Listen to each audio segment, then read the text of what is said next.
Throp here again. As you're probably hearing, Jamaica is on an unprecedented economical tear, and I know many people are interested to learn how they might be able to buy property in Jamaica, move here, or even start a business. Enter ThropX. This is my annual Jamaica investment conference hosted at Travelers Beach Resort in Negril, Jamaica. If you're even considering moving to or investing in Jamaica, this is the best low-risk opportunity to do your due diligence and network with the very people driving the country forward. This event brings together a group of hand-picked, trusted, top-of-their-field individuals, the best developers, contractors, real estate pros, lenders, and government partners, all under one roof to help you make your move. This is very much an action-focused premium conference experience geared towards empowering you with the tools and team necessary to create your Jamaica dream. We've partnered with the Tax Administration of Jamaica to help you get your TRN and even open a bank account, all conveniently located on conference property. One of the most popular parts of the conference is the real estate tour. It's the best way to understand Jamaica's real estate market, seeing and experiencing properties firsthand so you can compare apples to apples. Another incredibly valuable part of the conference is the people you will meet. Attendees have been some of the most dynamic, inspiring individuals I have met doing incredible things with their lives. As always, this year will be fun, educational, and actionable, giving you the tools, insights, and connections to invest, build, and move to Jamaica. For more information, please visit thropx.com. Hello everyone, thanks for joining the tour today, and we're going to be taking a look at the newly renovated bungalows, or otherwise now known as the cottages, which we've gone through about half of them so far, and we're looking at cottages number 4 and 8 at this time. And this is just a view of the balcony. We changed the entrance from being in the middle, and so if you are familiar with the property, there used to be an entrance for 2 rooms in one of these bungalow housing structures, and now each bungalow, each room has their own entrance to the side and a little bit more privacy as well, because we split the balcony, so you don't necessarily have to talk to the neighbor if you don't want to, but you can of course go around if you would like. And moving into the room itself, these are brand new beds and frames and new design with the throw pillows and the standard pillows in the back there. And then you can also see the kitchenette unit that we renovated, and we'll get to in a second. Also, we added a working desk with a charging station, so you have USB and also Type-C there as well, right below the television. And that's for anybody who wants to get some work done, especially those work from home people. And this is a wider view of the room, and I just want to make note of the AC, because these used to be fan cooled rooms, and now we got rid of the louver windows, and so now it's completely sealed up, if you will, with, as far as the windows go, brand new windows. And also want to bring attention to the ceilings. So the ceilings used to be flat, and now we brought them up to an apex to give a little bit more room and make it feel a little bit more spacious, but still maintain the coziness. And also bringing some more attention to the far right corner of the kitchenette that we have, and we'll get to that in a second, and also the newly renovated bathroom. So we basically gutted this entire place. Even the floor tiles are brand new as well. And this is another angle of the bed, and just want to bring some attention to the LED bed frame, as well as the embedded nightstands and lamps, and another view of the kitchenette, I should say. And as you can see, it has basically all the utensils and tools that you might need to cook a meal. Included is a mini fridge there down on the left, and a hot plate, coffee maker, ice bucket, all the knives and utensils that you may need to feed a small family. Not necessarily Thanksgiving dinner, but you can definitely chef it up in there, especially if you're staying for an extended period of time. This might be a perfect type of accommodation for you. And that essentially is the kitchen. And now moving on to the bathroom. And as I mentioned before, like floor to ceiling, new floor tiles, new ceiling tiles. We got the LED frame around the mirror just to give a little bit more lights. We changed out the square louver windows for the chip window, I guess you can call it, and we got the rainfall shower head and the glass frame shower door. Even the towel holders, those are all new. And again, trying to bring together everything in the room, the kitchenette, and to complete the cottage experience, if you will. So very happy and proud of how this was done, and really wanted to give a modern look and feel to this new room category, the cottage. And so also with this wide angle, want to bring attention to the closet. So you got some drawer space there, and you got some hanging space as well, and your safe, of course, and the ironing board is on the other side in between the closet and the window there. And yeah, another angle of the room, and also want to bring attention to that long standing mirror there, so full frame mirror. And that essentially is the bungalow, and this is kind of our way of paying homage to my dad and where he started from with this hotel, Travelers Beach Resort. Started right with one bungalow and grew to the 60-room resort that Travelers Beach Resort is now. This podcast is supported by Discovery Water. Whether I'm working or training, I reach for Discovery Water. 100% premium Jamaican spring water. Bottled in glass, no plastic, no gimmicks. Refill, not landfill. Just clean, natural hydration from right here on the island. Happy Sunday, everybody. Let's get set up proper here. Hope you all are well. Sorry for the late start. I actually set it for 1:15. I don't know why it started at, I originally set 1, then I changed to 1:15, but I guess it didn't save. So apologies for the late start. I could have started playing those videos from earlier, but we are here. Thanks for joining. Thanks for hanging out. Hope you all had a wonderful week last week, and hope you're ready for today's show. It should be fun. We're going to be going over some economic entrepreneur stuff more than anything else on this stream, and talk to you a little bit about my trip that I recently took to Dallas. I was there for a YouTube conference. This is a conference that I try to join every year, and it's just interesting the changes that I've seen over the years. I've been going to this conference since I think 2018, 2019, I believe, and it has changed so much, and I think it speaks a lot to the creator economy and where things are, not just in YouTube world, but I think across social media platforms. And then also with AI, there were just so many AI panels there, which is just crazy. I went to like 1 or 2 of them, but it's just like, it was like one of those things. AI is moving so quick. What you learned today, or what you have learned last week, is just going to be irrelevant in 3 months from now. That's just the way things are going, and it's just accelerating so much faster. But we'll talk about that a little bit more. Of course, let me know what city, what state, what country you are chiming in from. I always love to hear it, and I always appreciate spending Sunday afternoons or evenings with you here on the channel. So it should be a great show today. We're going to be talking a little bit about ThropX. Things are going exceptionally well, especially on this ticket side of ticket sale side of things. And as I've been encouraging you the last few weeks, if you're interested, I would suggest that you buy really soon, because like I would say in the next 2 weeks, we're probably going to only have a handful of tickets. And also, I announced this last Sunday, we skipped Thursday, last Sunday, that we do have rooms available here at Travelers. I guess I just didn't do a good job of communicating how you book your rooms for Travelers. So we have a block of rooms that have been reserved for ThropX, people who are coming to ThropX. And so you have to call in, or you have to email reservations@tvresorts.com. I'll throw the phone number in here in one moment, so you can WhatsApp them. If you bought your ticket, didn't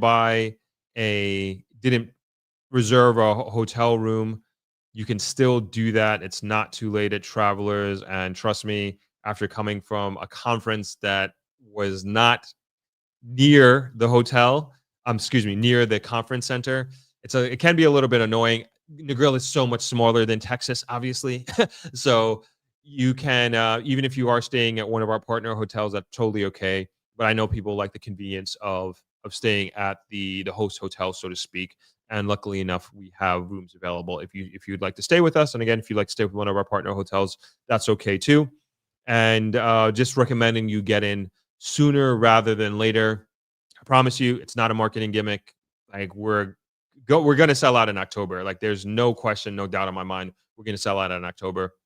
And if you want to come, even for a day or a day pass for one of the panel sessions, or in particular one of the real estate tours, I know that's getting really popular or is really popular. I would again recommend that you do that sooner rather than later, so we can make sure you have your spot saved.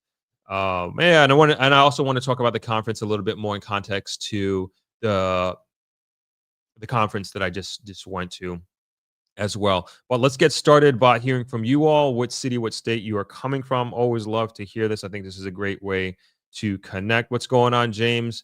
Thanks for joining. Phil is in the building. Donna Bright says, happy Sunday, Throp and Throppers from Ottawa, Canada. Canadian Thanksgiving weekend, and it's beautiful weather here in Ottawa today. Awesome. And please listen to Donna. She says, please hit the like. Hit that like as you come in. Definitely helps out a lot. What's going on, Shauna? Good day. Greetings, beautiful people. Happy Sunday. Thank you for being a channel member, Shauna. Always appreciate your support. Tisha, hey, beautiful people. Happy Sunday.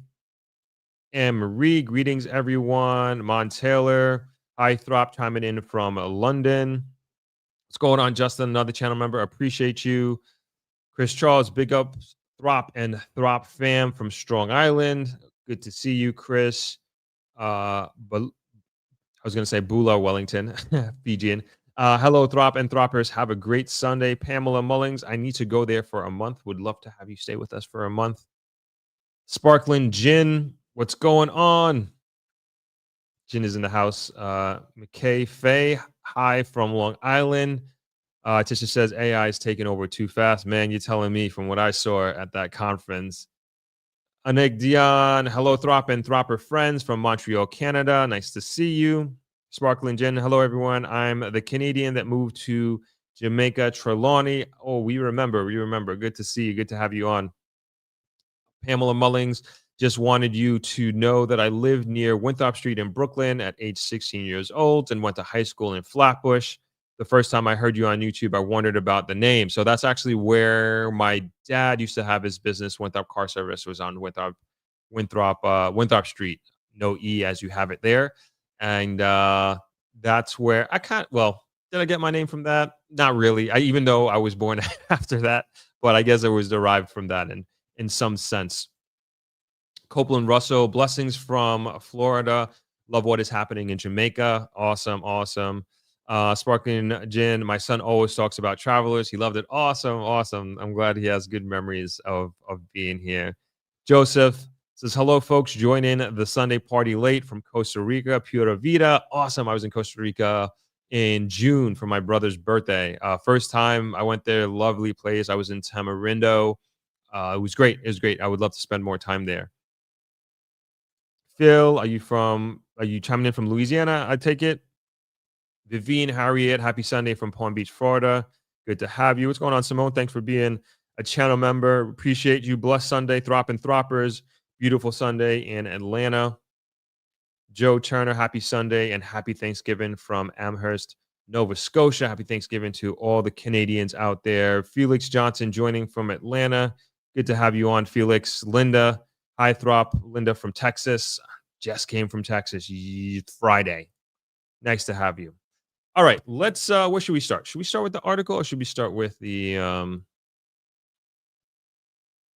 James is chiming in from Manchester, Jamaica. Okay, right here. Let's where should I start? Let's start. We got this article and it's gonna lead us down. I already could tell, like it's gonna lead us down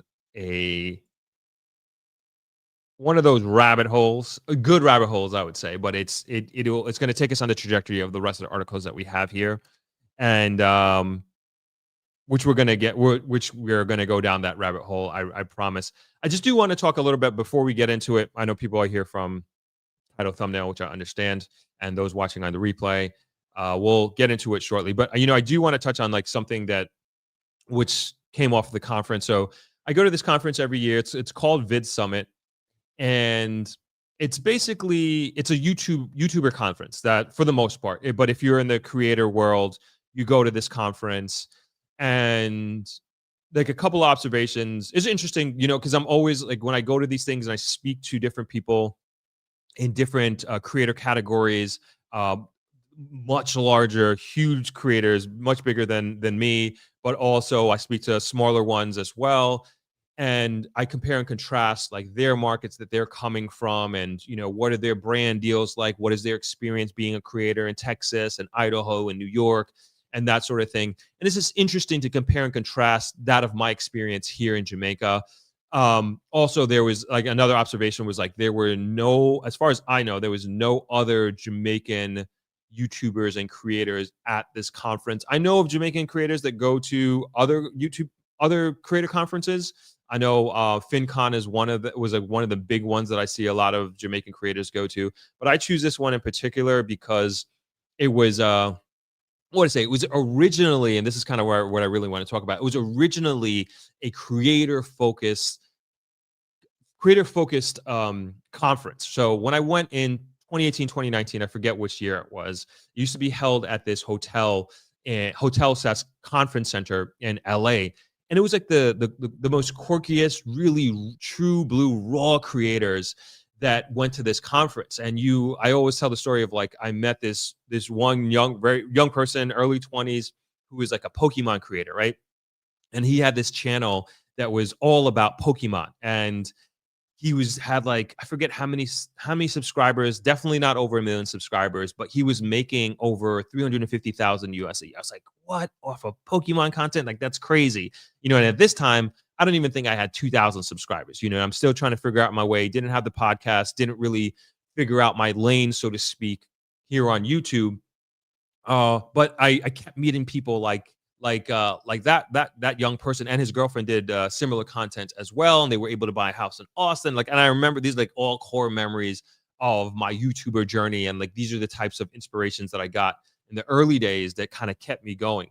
And then I met this one dude, and he was doing content that, if you've seen this content on YouTube before, he'll take like say a tank, for example, and he'll like explode out every single part and tell you what each part does and how it makes up this tank or a pen or a watch, and just like 3D digital modeling. And funny enough, I actually met him again on this time around, going to the conference. Well, we'll get to that. We'll get to that in a second. But anyway, and he was making, that's what he did full time. And I think he was at like 300,000 subscribers at the time or something like that. And now he's at like 4.2 million, like crazy, crazy, crazy stuff. And back then, it was a much younger crowd going to this event. I feel like the average age back then was like more like probably like early 20s. I was probably one of the older people that was there. And it's interesting, like fast forward to now, it's like all the suits, like as like a lot of creators say, like the suits, and it was just all professional people. And I've been to subsequent ones. This is the fourth time I went there, and you're seeing, at least from my experience, what I've seen is this evolution of this conference, and in particular YouTube, go from being like these young quirky kids, so to speak. I'm generalizing here, of course, and it's moved into this realm of almost, I would say, 80 to 90% of the people who were at this conference last week were all professionals. And when I say professionals, I'm talking about surgeons, doctors, lawyers, CPAs, blue collar workers that had plumbing businesses, that had truck businesses, and they were there to keep up with what's happening on YouTube, keep up with what's happening on social media, but then also how to further their businesses and their marketing of their businesses through their respective channels. And these channels are like multi-million subscriber channels. So many of them, they have branding, they have their own in-person events like I do with DropX, and they have their merch, and they have different products that they sell.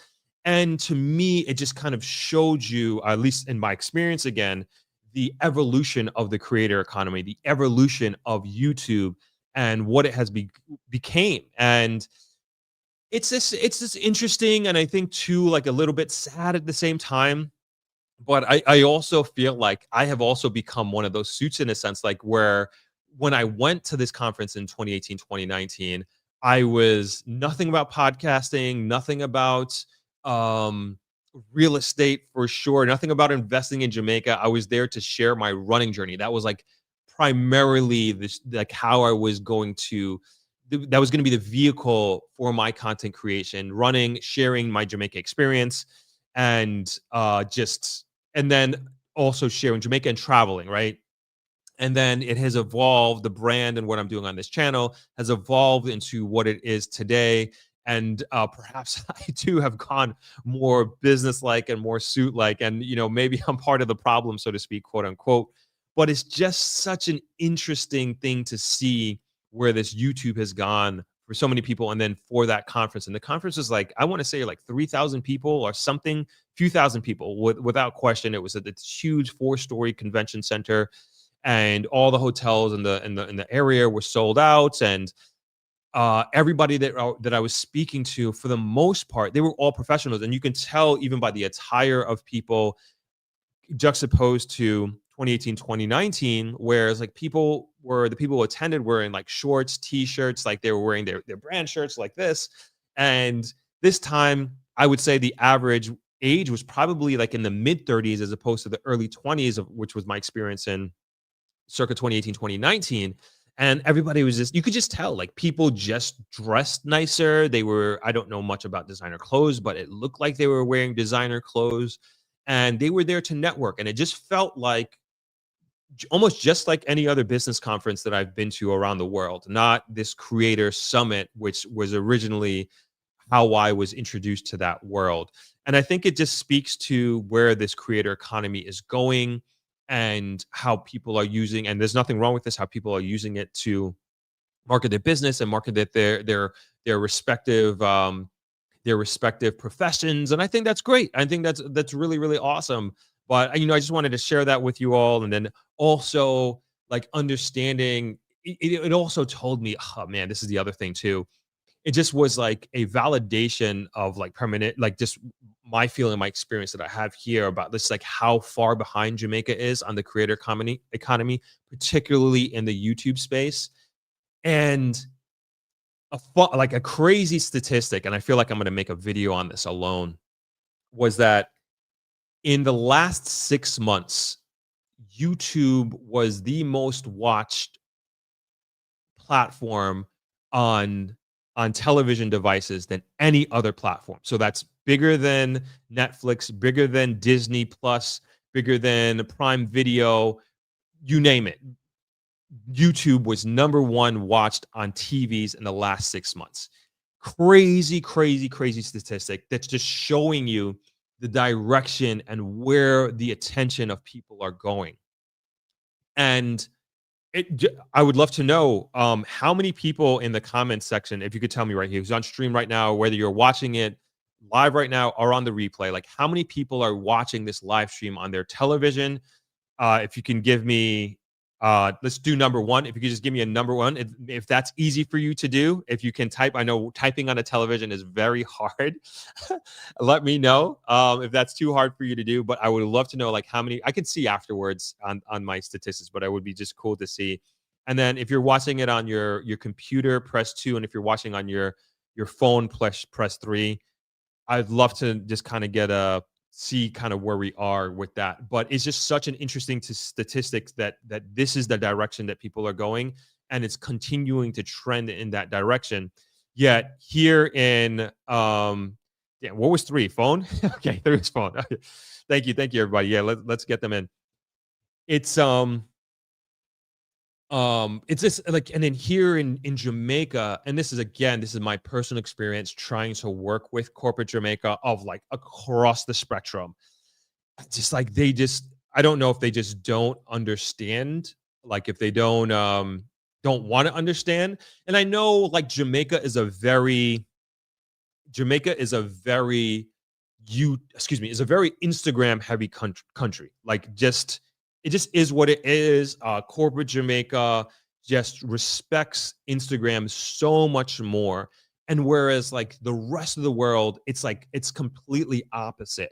But even like from a statistical standpoint, like YouTube is just so much more valuable to the market. It's so much more valuable to anybody who has a business, excuse me, anybody who has a business, any corporation. Like America gets it, Canada gets it, UK gets it. A bunch of the other countries, I forget other countries who I've spoken with, but here in Jamaica, it's like that's not the case, and you can see it yourself, right? And you know how many? There's only like a very small handful of YouTube creators that you're seeing partnerships with corporate Jamaica, like with banks, with real estate companies, with even fast food outlets. I see corporate Jamaica advertising on YouTube. Like you see a lot of KFC commercials, like coming up for 5-second commercials. Sagicor is another one, but you're not seeing creator collaborations like you'd expect to see, right? It's very few and far in between that you see that. And I'm also part of a creator group here in Jamaica. It's like I feel like it's over 100 people, 100 creators that are in this group, and everybody's saying the same thing, you know. And we're also very what do I say, transparent with things that we learn, and people are sharing like a lot of information if they got through on this on this brand deal or that brand deal. How much did you get paid? How did it work out? Yada yada yada. Because I think to all of us, I want to say it's the better that the Jamaica creative economy is, the better that we all are going to do. And a rising tide lifts all ships. And that should be the mentality, and that should be the thinking that we should have as creators in Jamaica. And and then also, I'm going to make a video on this too. It's like talking about the the life cycle of money and how it works in the creator economy, and just how important and crucial it is for corporate Jamaica to buy into this and to also feed the creator economy in Jamaica. And if they don't, especially if you think about like up and coming creators, right? And you have a young, talented person that has this skill, this communication skill, this entertainment skill that of being on camera and starting out, even whether if it's your phone or you have a setup like me, it's a very taxing and also very steep learning curve. And it's very difficult to do while having a job and trying to do this at the same time. And you'll find very rare situations where people start doing this full time at an early position. And what will happen with these young talented creators who are trying this, trying to get brand deals and trying to work with corporate Jamaica, is that eventually it becomes unsustainable, and eventually they'll have to exit the market and do something else. Whereas, and I'm not saying this in like in a charity way or in a entitlement way in any respect, because I've seen talented, young and mature, I would say, young and mature, talented people here on YouTube, and they've struggled tremendously. And I've been in this group as well, this creator group that I'm in here in Jamaica, and it's the same thing. It's just very difficult to break through as a YouTube creator with corporate Jamaica.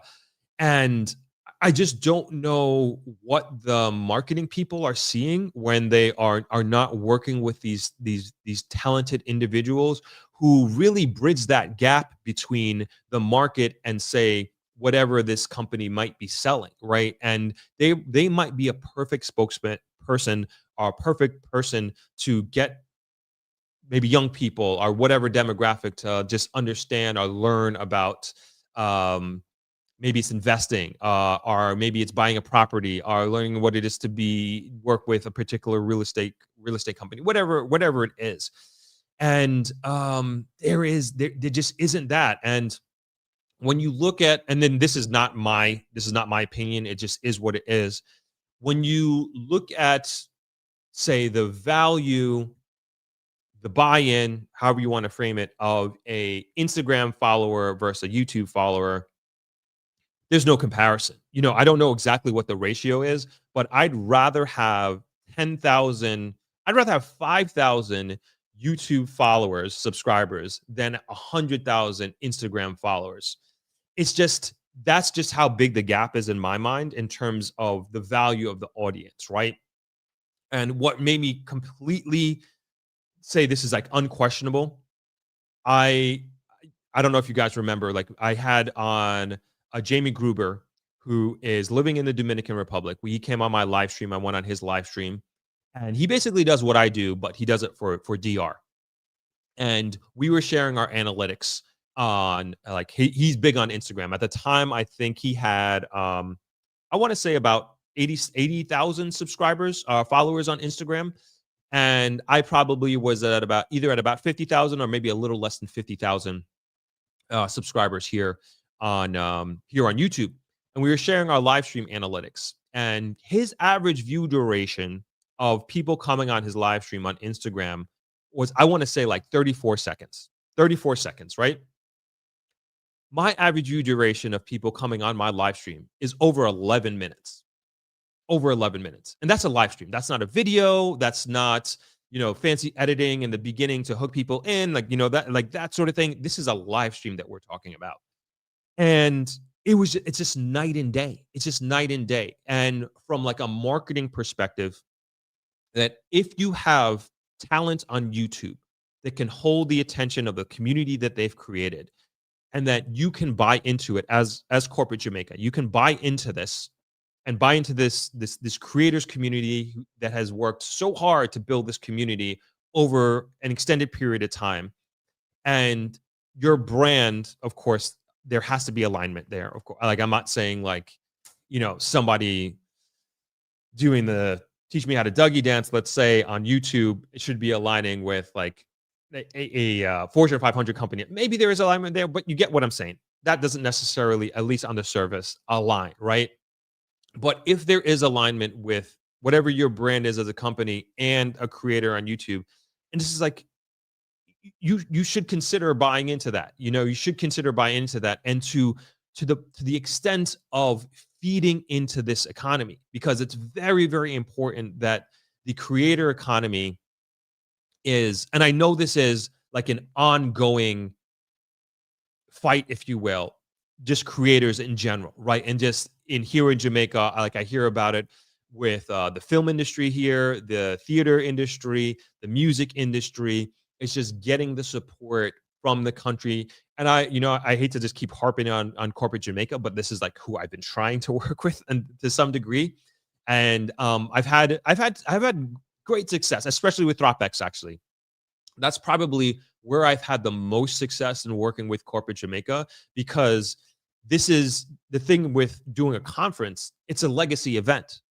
And I feel, this is my opinion, like I feel like corporate Jamaica is used to legacy media. So taking an ad out in a magazine, taking an ad out on TVJ or CVM, they understand that, they get that, and they're willing to put dollars, and maybe they have the ability to track analytics and metrics and that sort of thing, and they're more comfortable in doing that. But again, going back to where the attention is going, it's just like, it's no question, it's YouTube. And like YouTube is just holding attention just for way more longer compared to all of the traditional and legacy media. But then also when you compare, if you're doing apples to apples with Instagram versus YouTube, and it's just so interesting and frustrating at the same time that Jamaica still has not moved forward in any significant way. And maybe, I don't know, maybe there are YouTube creators that are not Jamaican that these companies are working with that I'm not aware of. I know in the travel industry, which obviously makes sense, is that we're bringing in influencers to come to Jamaica. But the travel industry gets it, because much of the travel industry are small businesses like myself, like travelers. And then even the larger all-inclusives do this for themselves. They understand YouTubers and they understand influencers, and they want access to that audience. A hotel is probably one of the first, I would say, in Jamaica just to get this. And you're seeing this all the time by these big hotels of getting these influencers. I'm sure they're getting all expense paid to come down here, and they're probably getting a check as well to come to their hotels, because they understand the direct relation of getting in front of these influencers' audiences. And travel hospitality gets it. I mean, even the Jamaica Tourist Board, I see them bringing in a lot of influencers as well, albeit a lot of them are Instagram influencers. But hey, I'll take it at this point. But we understand that the exposure and working with these creators are so important.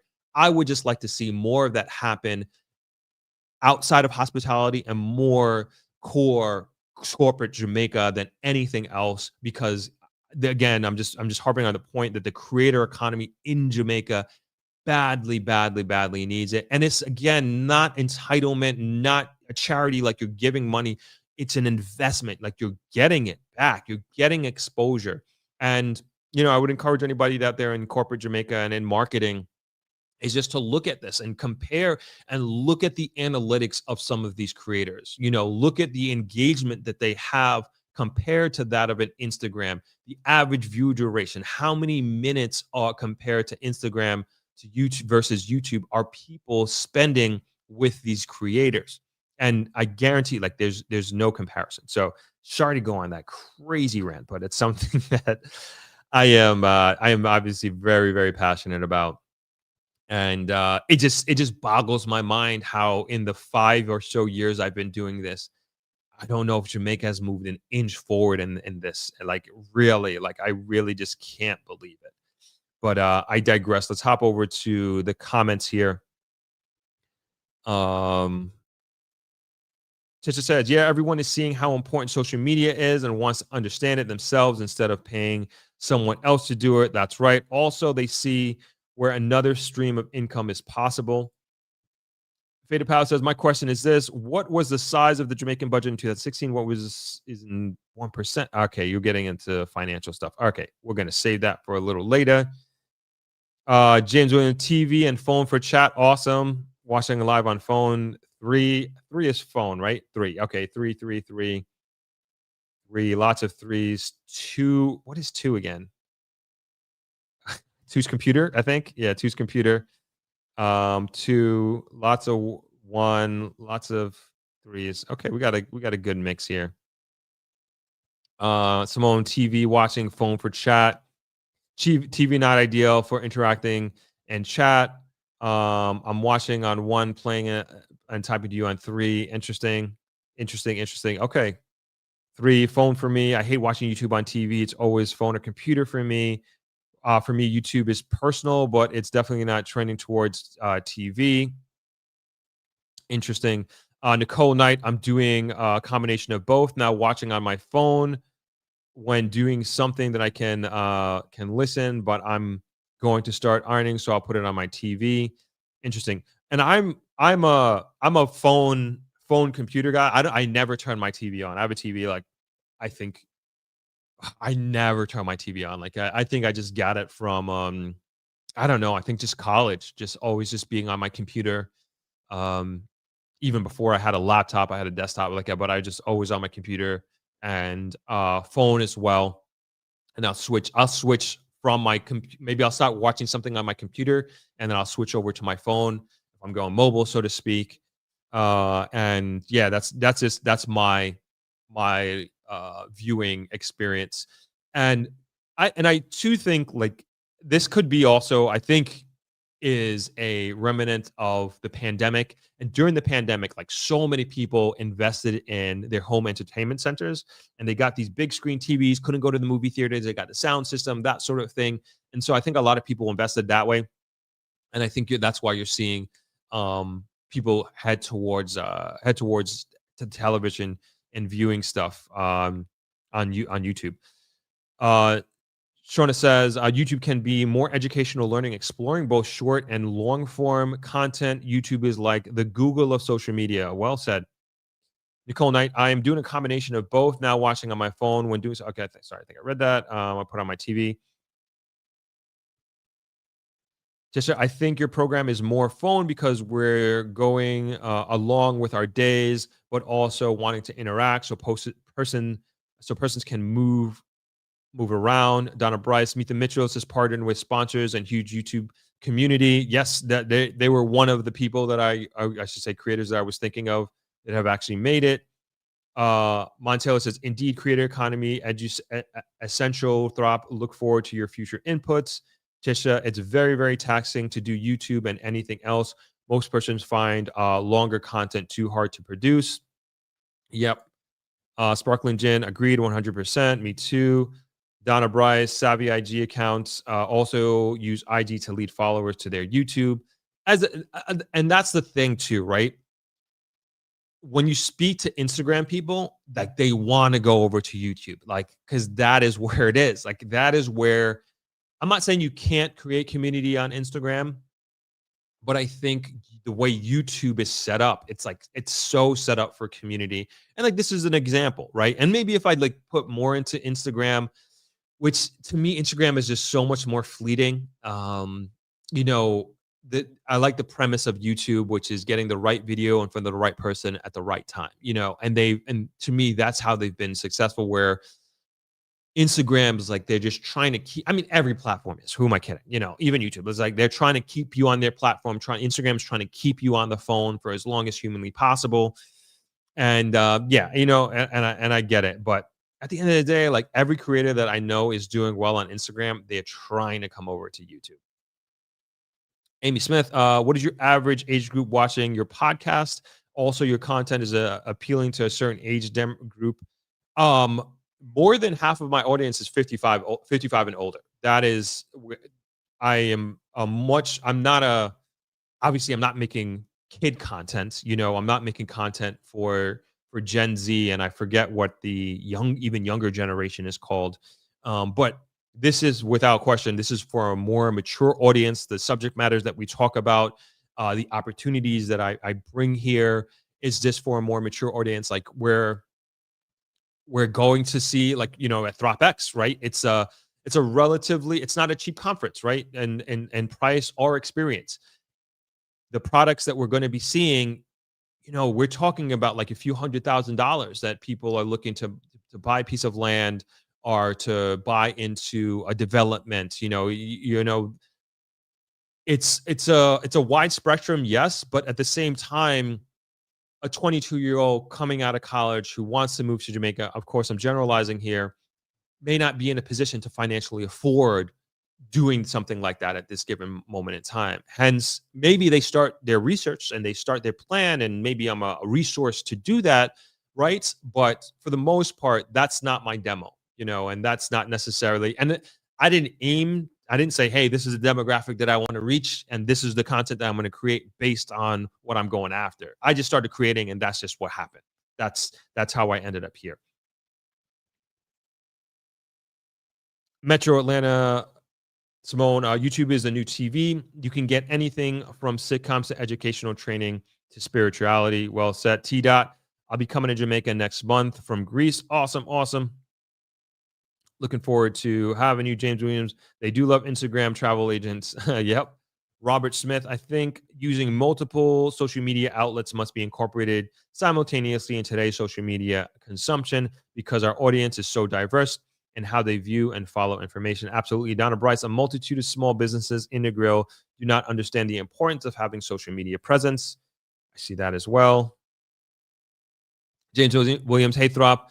My name is actually Jonte. I don't think the third placement is a good idea. St. Elizabeth, it's breadbasket of Jamaica, and transforming it into a dense, full-blown could erode its agriculture identity, which is a major cultural and economic asset. Instead of, they can improve the structure of the system that's already there. So, St. Elizabeth, I mean, it's you're talking about, just so I'm just bringing everybody up to speed here. James is talking about the third city being named, third city in Jamaica being named in St. Elizabeth. We don't know exactly where. There are rumors where it's going to be. I think that there is a reason why it's happening there. I don't know why. I'm not privy to that sort of information, but point well taken. I see what you're saying. But from the people that I've spoken to who live there, the stakeholders, they're excited about it. And what it's going to turn into and what the vision is for it. Very little information has been divulged in respect to that. What's going on, Alfonso? Good to see you. Robert Smith, and we have to start. We have a short attention span as well, so it's paramount that we attract all audience the best way possible. Yeah, and that's the point too, right? And thank you for bringing this up, Robert. Is that when you look at other countries, and this is the part that I think, and not even part the responsibility that I believe corporate Jamaica is missing in this creator economy, right? And that is when you look at other markets and you look at other countries and you look at those creators and those creators that are in those respective countries. DR, a great example. And when I talk to Jamie, again, my friend in DR who does the same thing that I do for Jamaica that he does for DR. And when we have our meetings and when we're talking, he cannot believe the hoops that I'm jumping through to work and try to work with certain corporations here. And when I started, Jamie was like, or when we started be like this relationship that we have, he's like, I wish I had what you had in DR. And he is getting way more opportunities than I am in DR. I mean, crazy. And he doesn't, I mean, real estate across the board. There's a development that he told me. This lady, she's a Black American lady that started a development in DR, forget which part. And she was like, hey, I want you to come on board and help me advertise. You know what she did? She gave him a house. She gave him a house for free. And he had on YouTube, that is, he had a fraction of subscribers that I had, a fraction of the community that I had. Granted, he has the Instagram following, and he was still making an impact on DR and his community and real estate. And I was like, and then, you know, when we talk about different deals that we're working on, and he's giving me some great advice, and you know, some things I tell him like, hey, that's not going to work in this market. Like they just don't get it. And so many times he's just having the red carpet rolled out for him in DR. And they're just so much further ahead of it mentally and in understanding YouTube and in understanding social media. And the other thing is like Jamie completely understands his value. And he knows, as I know, is like if I open my mouth on this live stream or I put out a video and I talk about a development, people are going to go. There was this one girl, I hope she's not watching right now. I spoke about a particular opportunity here in Negril. I mean, I did not spend a tremendous amount of time talking about this. I mean, I'm talking about less than 10 minutes. And this girl, she went ahead and she just bought. She never went there. It was months and months and months after that she eventually went and saw the property that she bought for over $100,000 US dollars. And I'm like, wow, you know, and it also made me realize the responsibility that I have as a creator, and that, you know, I need to be careful of what I say and what I talk about, because people are making huge economic decisions based off of what I say and what I present here. As I always say, everybody make sure you do your due diligence. I don't care what video I pull up. I don't care who I interview.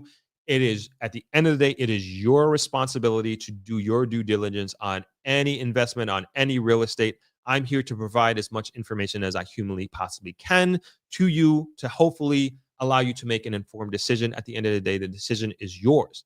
However, it just again, going back. Granted, there are some developers, I will say, out of all the people and the companies that I've been working with and that I have had the privilege to partner with, I have to say the developers are the ones who get it the most. Absolutely. Because I believe, you know, there's a gap between being in, and I'd feel like the same thing would be in corporate America too, but we're in Jamaica, so we're going to pick on corporate Jamaica, right?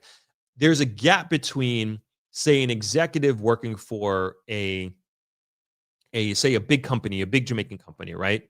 And them feeling it in the bottom line, right? They're inherently just how the relationship is. They have budgets, and they have certain metrics that they have to meet, but they may not necessarily feel the impact of working with the creator in their personal pockets, let's say.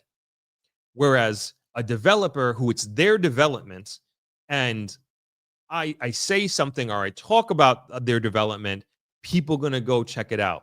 And if I put the Throp stamp of approval on it, forget about it. People are going to, and I understand, like, this is not something that I'm gloating about. Like, this is a serious responsibility, right? And so the developers have been like, thank you so much. Like, they want to work with me, and we work out marketing. It's like they get it. They get it immediately because I can I market them on this channel, and of course, like, it's going to be a development that's going to be aligned with this channel. It's going to be aligned with you all, and I think it's a good opportunity. So we're going to work together. I will speak about it. And there was even one developer that was just recently, like, I spoke about the development a few times. Let's just say I spoke about their development a few times, and they've been just so thankful and really, really appreciative of me talking about. And what they told me? They said, we can't specifically attribute any sale to, hey, Throp and Throp Media, we sold this amount of development, this amount of lots based on the content that you create. But they know, they know, this is not me talking, this is what they said. They said they know that because I've spoken about this development, that it has impacted and gave people the confidence to buy into it. And they were just very, very appreciative. There are other, like, I'm not going to name any development. There are other developments that, trust me, I am their best friend, and they appreciate the content that I create for them. But again, there's a gap between other aspects of the Jamaican economy that don't get. And I know, if, like, I'm feeling it and I understand it, and this is my experience, I know a lot of other creators in Jamaica are feeling it in their respective content umbrellas. And how we get past this and how we grow and how we mature from this, I'm not sure, but I'm going to keep beating this drum and hopefully continue to educate the market on just how, I mean, they're great creators in Jamaica, great creators, great vloggers, great storytellers, and they're just not getting the support or just even being looked into. And I don't know what's happening in their camp. Maybe they're going about it wrong, but just from the creator group that I'm in, I know of very talented, very smart, very driven folks that are in this group, and they're just not getting the support. And it would be sad for them to leave this economy and to leave the creator economy, that is, and to leave this market because they don't get the support that they should be getting, and then what's going to happen is they're going to cycle out. And then you're going to have other creators coming in from the bottom that have to learn how YouTube, learn how Instagram works, learn how to create content, learn how to be better on camera. And then you start the cycle over. And then the quality of our content creation in Jamaica slowly starts to go down. And what happens after that? We slowly start to be uncompetitive, and we slowly start to fall behind the eight ball. And you don't realize, like, oh, why? Like, and I'm not saying, like, us as the creators, like, this is what's happened, but, like, you could have contributed to something that would have helped your bottom line or helped you get to your quarterly or annual numbers quicker if you had supported this economy. And instead, we have to start over. And, like, if you look at the bigger picture of Jamaica, that is slowing up the economy of Jamaica. That is slowing up the progress of Jamaica. And it's not looked at upon that way. And it should be. And it really, really should be. And this is an ecosystem that we all, as professionals in our own regards, that we all have a responsibility to contributing to. And if there's, like, this hard cement ceiling that most creators tend to hit and that they're not going to get past, people are going to give up, and then you're going to have to start over, with creators. And yeah, that's just, and that's what I see, and I'm sure you all can think of, and let me know. I would love to hear. I'm sure you all can think of creators that you have followed in Jamaica that are good creators. And there's a few in particular that I'm thinking of that were pre-pandemic YouTubers here, and that you almost never hear from again. And they've had to go out and figure out other means or other ways of earning a living because they couldn't do it on these platforms, because we are in a very real sense tied to the country, right? I'm lucky enough, most of my audience is not in Jamaica. Most of my audience is abroad. And like this, and I'll just give you this just a little insight into like where my head is going. Is just like I'm not getting the support here. I'm gonna go elsewhere. I'm gonna go elsewhere. And it's just like I know my value. I know what I bring to the table. I I just know my value. Like, trust me, like it's not lost on me. I know a lot of people have told me this before. Like, you don't know what you're doing in the community. Yeah, yeah. I trust me. I know, and it's also one of those things. It's like you don't want me to leave this market. You don't want me to leave this market. Trust me, you don't want me to like. And I also understand the impact on the economy that I am having. Fully understand the impact.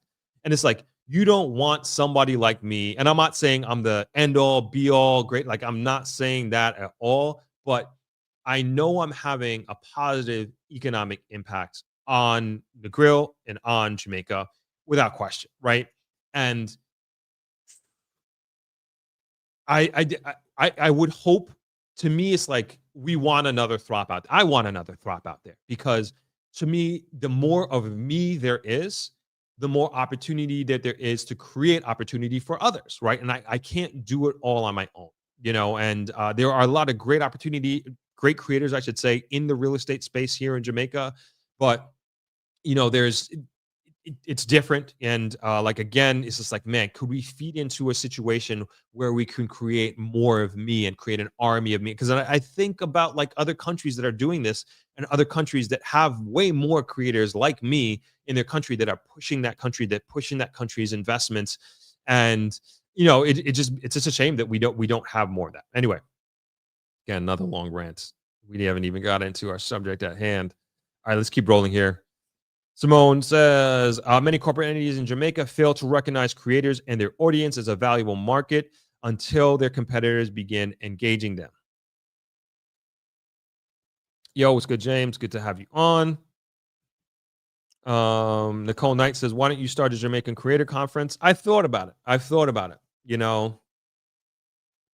but to do another one on top of ThropX, you know how hard it's been to get ThropX to where it is now? Oh my gosh. Partly because it's been hard to work with corporate Jamaica. But to do, and Jamaica needs a creator conference. Jamaica needs a creator conference because there is just no forum that I am aware of that creators can speak to the powers that be, so to speak, like directly, and then also mingle and network amongst each other. And I think that's a great idea. Just not something I'm taking. I'm doing too much right now. Trust me, I'm doing way too much. Joseph says life begins at 65. I believe you on that one. James says I'm probably the youngest here then. 18. Oh, what up? Yeah, you probably are. Anybody younger than James?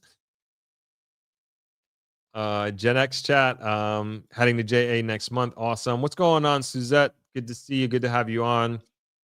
Simone says this is happening that way for Jamie because the businesses in DR understands the value of every eyeball and the network of those eyeballs. Yes, absolutely. That's why that's happening there in DR and not here. They just don't get it.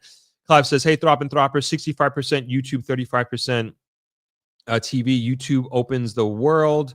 ThropX, for example, I'm looking forward to seeing you and members of ThropX in November 2025.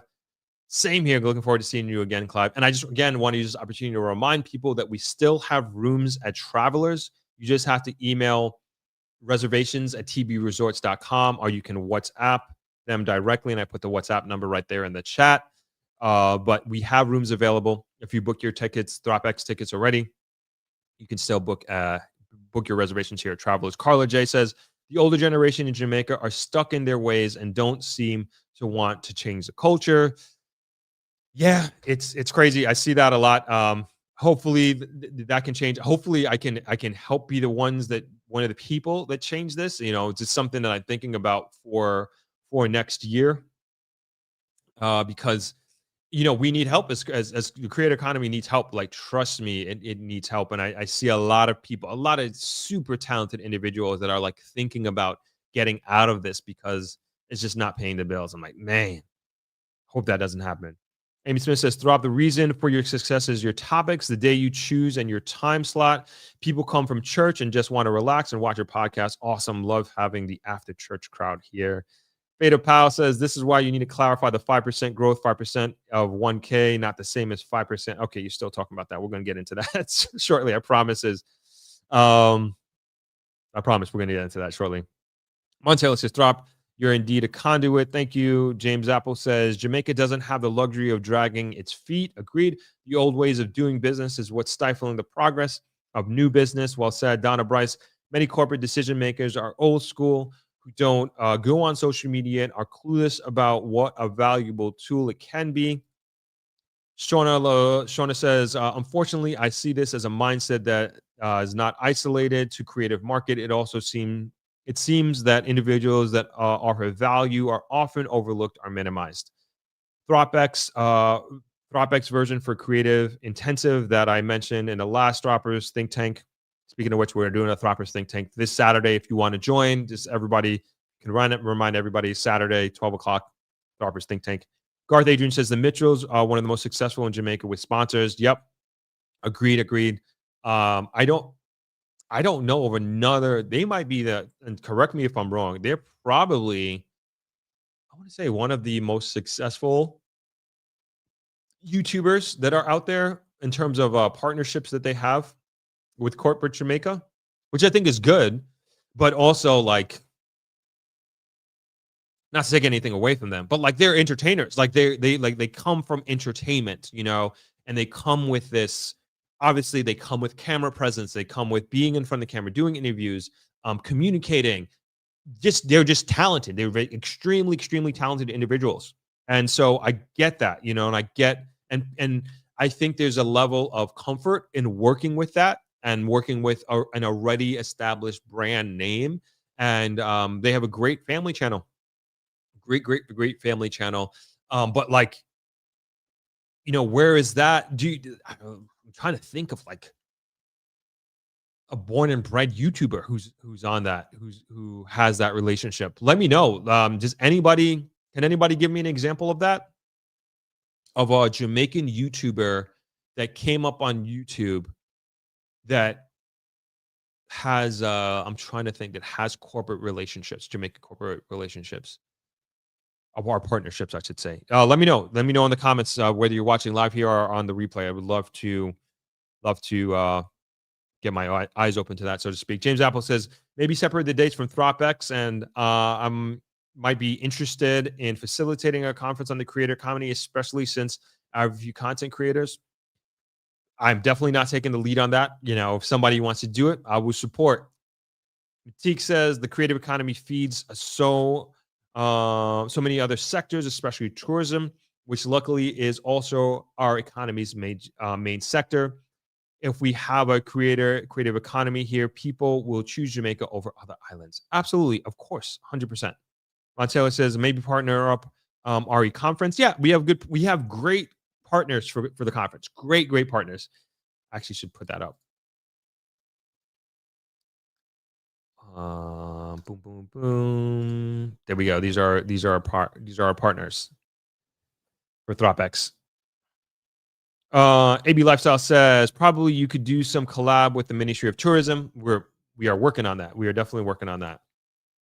Jonah says someone mentioned in the chat earlier that Meet the Mitchells have secured a corporate. Yep. 100%. The Mitchells are honest bloggers with good values, and corporate Jamaica values that. Agreed. Again, can somebody name me a born and bred YouTuber, so to speak, that hasn't? This is not to take anything away from the Mitchells, but I don't know of somebody who started on YouTube that has that relationship. And maybe that's speaking to what you're saying here, Donna. Maybe that's the way corporate Jamaica looks at it. It's like, they know them, they're comfortable with them, they're an established brand, and maybe that's what they're looking for, like safety. But then at the same time, you see a lot of not so safe relationships on Instagram, We'll just put it that way. I mean, and I'm sure we've seen this where you're like certain, at least I have, I've seen certain companies be with certain creators, and I'm just like, what? How does that align? But anyway, that's their choice. That's their choice. That's their choice. This says, I can't think of a Jamaican YouTuber, all Instagram. Someone said Meet the Mitchells, but I think that's because they're already the musician in the musical entertainment space. Precisely my point. Precisely my point.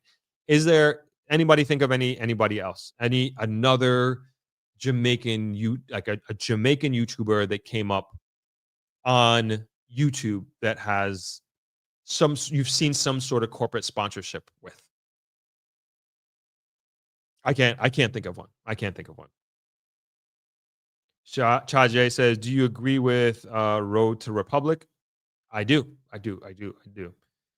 Garth Adrian says, let's be honest, got a few small sponsors.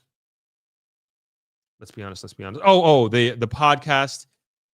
Yeah, I mean, I guess like I saw that he had a few and this is the only ones that I saw, like a few drink sponsors.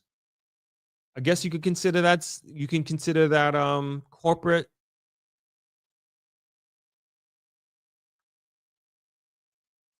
Dutty Berry does events with Minister Grange. Yeah, yep. I've seen him do a few, and he's entertaining. He is talented. AB Lifestyle says your product is totally different from the Mitchells for sure. The Del Pratt family. Yeah. Okay. Who has the Del Pratt family worked with? I'm unaware. I know they're doing a lot of real estate and they work for KW, Keller Williams. I could be wrong, but I think the Virgos coming from, Romain's coming from music. He's coming from entertainment already, but like somebody that grew up on social media, so to speak, or on YouTube. That's kind of what I'm thinking.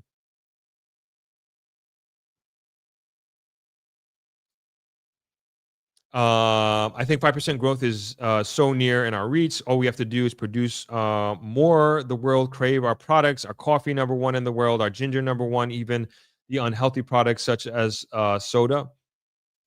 Rush Cam. Which Rush Cam? I don't know who that is. Let's look that up.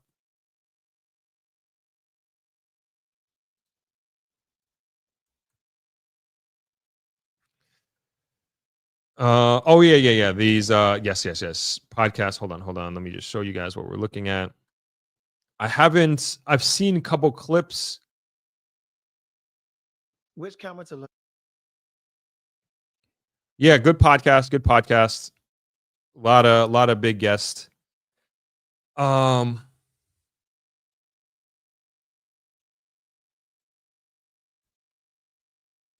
don't know who he sponsored with. But okay. Life with the DJ fam. I don't know who that is.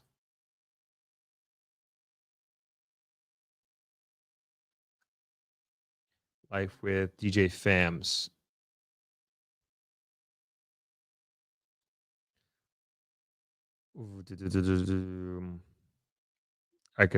I might have them wrong. I don't know.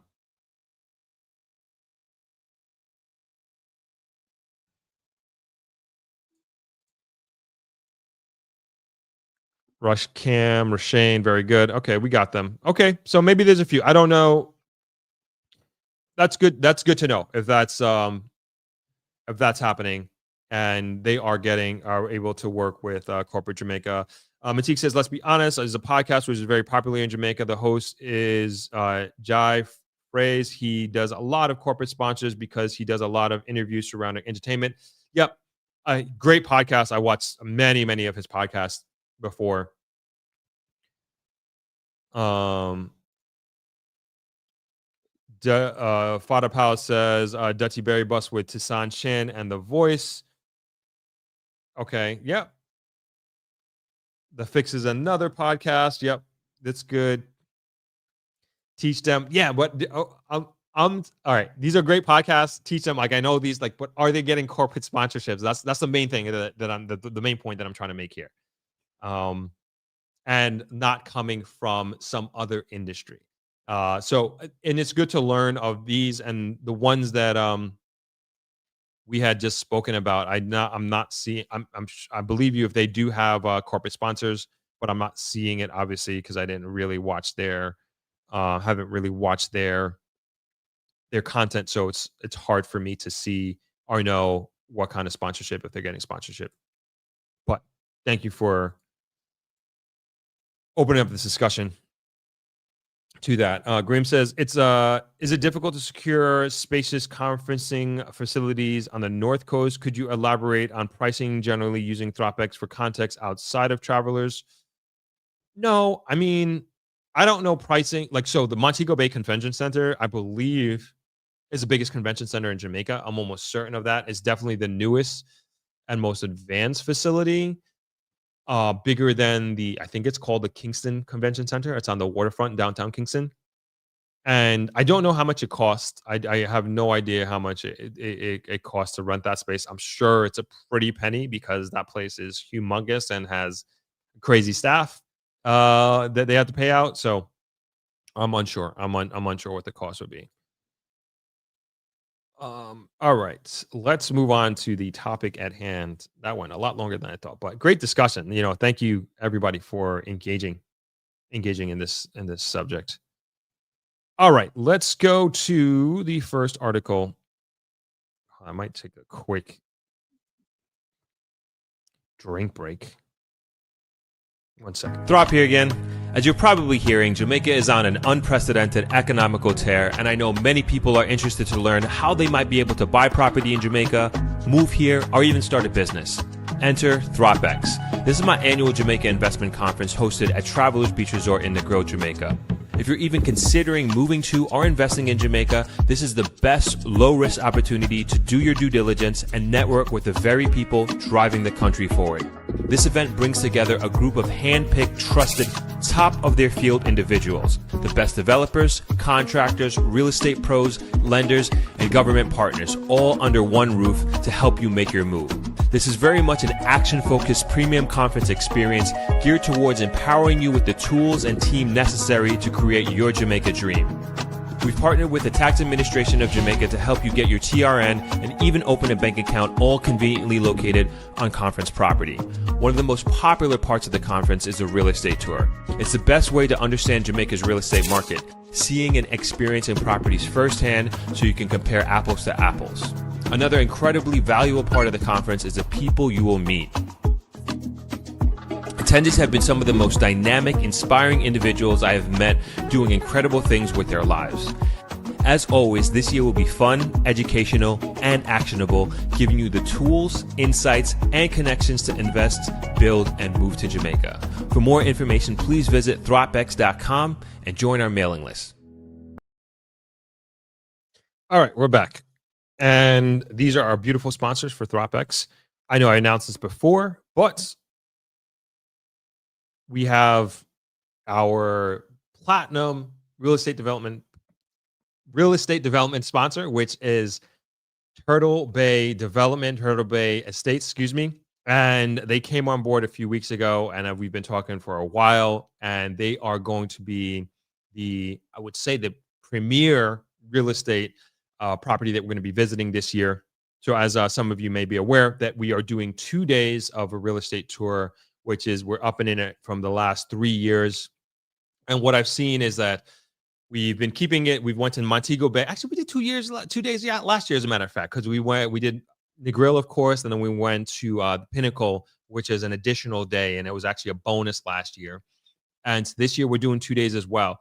And what I found is that and if you've been on the real estate tour, you can attest to that. If you've been on a ThropX real estate tour, you can attest to what I'm about to say, is that it's just so many properties to visit in one day. And it's taxing and everybody's tired. And I saw it in the feedback, and I understand. And I'm always of the mindset that I'm trying to, and you'll feel this in the panel as well, I'm trying to deliver just as much value as I humanly possibly can. And I don't want to waste your time coming to Jamaica and being here. And I want to show you as many properties as we possibly can. And I always try to jam pack the day. And I guess there's a tipping point, though, right? There's a tipping point in how many properties that we can see, and then the energy that is expelled in seeing so many properties. So anyway, this year we decided We're going to do 2 days, and we're going to try to finish the real estate tour in Negril like as early as possible, between 3 and 4. Last year, I think we finished it at almost closer to 6. And we just want to be able to give people time to relax and also take their time to go through these properties. So it's going to be on me to choose the right properties. But the greatest thing about this year is that we're using this app called Hoover app. And it basically, this is what is actually the app that I used at the YouTube conference that I went to last week. And we have decided to take it on and make it a part of ThropX. And it's just so beautiful. It's so beautiful. You'll be getting access to it if you've booked ThropX. You'll be getting access to the Hoover app in the next 2 weeks. And what this is going to do is going to prepare you for the conference before coming. And you'll have access to the schedule, to the speakers as we announce it. You'll know before it's announced here publicly. You'll have the agenda. And then also you'll have all the properties that we'll be visiting beforehand. So I am trying to empower you as much as humanly possible before coming to Jamaica and before coming to ThropX. So you're fully prepared with information. And then to me, that's going to make the conference even better because you're going to be preemptively educated, if you will, and it'll help you get past maybe some fundamental and basic questions that you would otherwise have. And if you do have fundamental basic questions when you're here, that's fine. That's no problem. But my point is I'm going to try to empower you with as much information as possible via this app. You'll also have access to the people who are attending the conference as well. That's also via the app that includes speakers as well as attendees. And the great thing about this app that I experienced last week at the YouTube conference is that within the app there were communities and sub-communities that were formed, and like there was a run club, there was different meetings on AI that people branched out to, and I thought that was really cool. And you'll have that opportunity to do that. So, long story short, there will be properties that I will have wished that we got to see while we are on the tour, but I'm going to have to make some hard decisions and choose the best ones, particularly for Negril, and then also when we go to Treasure Beach. And for the properties that I would have liked to seen on the tour, they will be accessible on your app. So if there was a property that you wanted to see that we didn't see on the tour and that you saw on the app, you can arrange, if you're staying longer or if you're coming in early, you can arrange perhaps with one of our real estate professionals to go and see that property personally. And I know a lot of people have done that before in the past. They've stayed a few extra days to go back to properties that we've seen, to tour it one more time to see, I'm not sure about this, but I have a few more questions and I would like to spend a little bit more time at the property. And you can do that. And the real estate professionals that we're working with, they will be available and they've always been accessible and ready to help you out even after the conference is done. And you can do this after, if you have to go home and come back or something, you have to come back, you're going to come back during Christmas or something, you can do that at the same time. You can do that as well, I should say. And so, yeah, on the second day, moving to Treasure Beach, which I am so excited. I'm really happy and proud to have Treasure Bay Estates as our platinum real estate sponsor this year. It is, you could feel the magic, I will say. And I've been to that property twice so far. I'm probably going to go back in a couple of weeks. I'm sure any excuse to get to Treasure Beach, trust me, I'm going to be there. And really proud to have them on board. And you could tell that they're doing something extremely special. And the timing is almost divine. And what I say about why I say that is that where they are in the construction and the layout of the infrastructure of the development, and also where they are in conjunction with where St. Elizabeth is going, in conjunction with where ThropX is and the time of year that it is, and then also the next phase that they're rolling out, which I may be kind of speaking out of line. It's great things that are happening there. Really great things that are happening in St. Elizabeth and in particular Treasure Beach. And my goal with ThropX for the second day of the real estate tour, really, and I openly say this, is like, I want you to fall in love with Treasure Beach. Treasure Beach is my second home in Jamaica. It's a very special place to me and my family. And it's a very special place to the people and the stakeholders that you will meet when we go there. And trust me, as soon as you get there, you'll know exactly what I mean. It is a very community first town more than anything else. And I've said this before, one of my goals is to actually have a property there and a villa there at some point in my life. And me and my family were there maybe a month ago, and it's just something that we do every few months. And again, it's our special place, and I'm very excited and proud to be able to show you folks who are coming on the tour what Treasure Beach is all about. And I think you're gonna love it. I know you're gonna love it. There's nobody who I've sent or recommended there who hasn't fallen in love with Treasure Beach. And it's going to be a good one. I'm excited for all of ThropX. Trust me, every single day, every hour, every panel discussion, every panelist that we have on. I am so excited for you to meet them. I'm so excited for you to learn from them, to network with them, to network with all of the people attending. But I'm especially excited to show you Treasure Beach because of how much it means to me and how much it means to my family. So shout out to all our sponsors here that you see on your screen, all our hotel sponsors. Really appreciate it. A shout outs to our water sponsor this year, Discovery Water, which you've seen an ad for them earlier on this stream. Could not do it without them. And a special big thank you to Treasure Bay Estates for being our platinum real estate development sponsor this year. And again, cannot wait for you all to see it yourselves. We'll visit their website a little bit later so you can get an idea of exactly what I'm talking about here. So right now we are going to go to our first article, an hour and 20 minutes into the stream. We're going to go to our first article, the subject at hand, and we're just going to take it from there. We got a bunch of, damn, I did not know it was this long. We got a bunch lined up that I think are very related to this. So let's get into it. I'm going to put the article in the comment section so you can read it yourselves.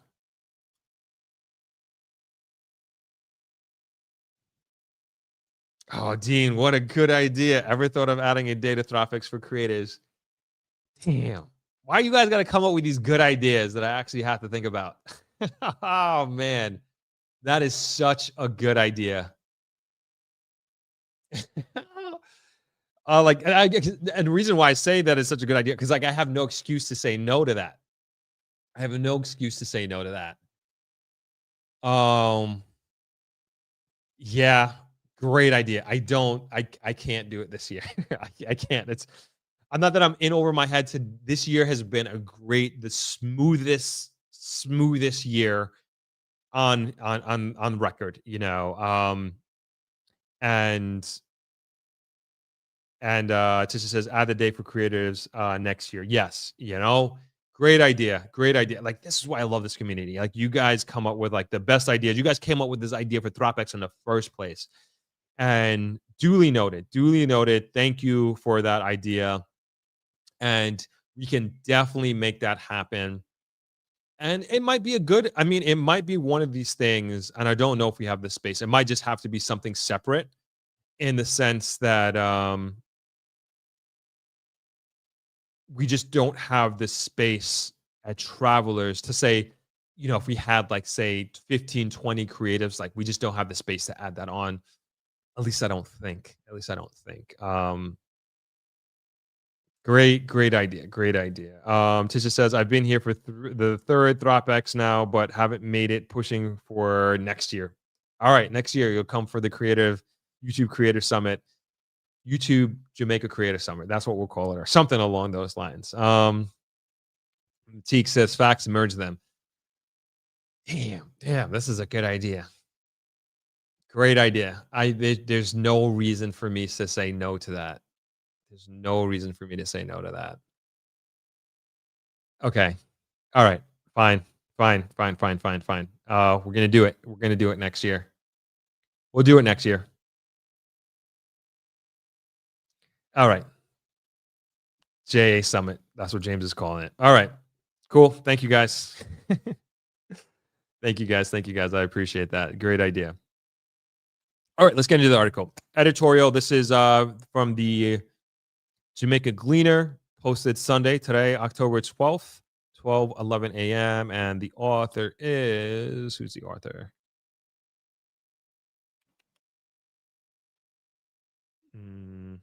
Hold on. Why do they do this sometimes? Somebody wrote this. Maybe it'll come across. Anyway, sorry. Trying to give credit. Let's get into it. Editorial, how to grow by 5% a year. growth of 1% a year won't cut it. At that rate, it will take 70 years for the Jamaican economy to double in size and to bring the island's per capita GDP in range of some of its smaller Eastern Caribbean CARICOM partners. The recently re-elected Holness administration understands this. However, after a decade of entrenching its policies of macroeconomic stability, it hasn't been able to deliver on its aspiration of growth of 5% per annum, which was projected for after its first 4 years in office. Yet growth at that rate can be achieved. Here is how. It starts, as this newspaper has previously outlined, by breaking the loops that have held back productivity and faster GDP expansion. In addition to the broad framework we have already proposed for getting this done, the Gleaner is offering several practical priorities, some of which were previously identified for a decisive shift in growth trajectory. First, Jamaica must immediately reset its energy logistics costs, which are among the highest in the hemisphere. Until this happens, talk of industrial upgrading is fantasy. So while the government negotiates with JPS, Jamaica Public Service Company, for a new electricity generation and distribution license, it must accelerate competitive renewable energy auctions, ensuring the opening of the grid to commercial industrial power purchase agreements, and invest in storage to stabilize supply.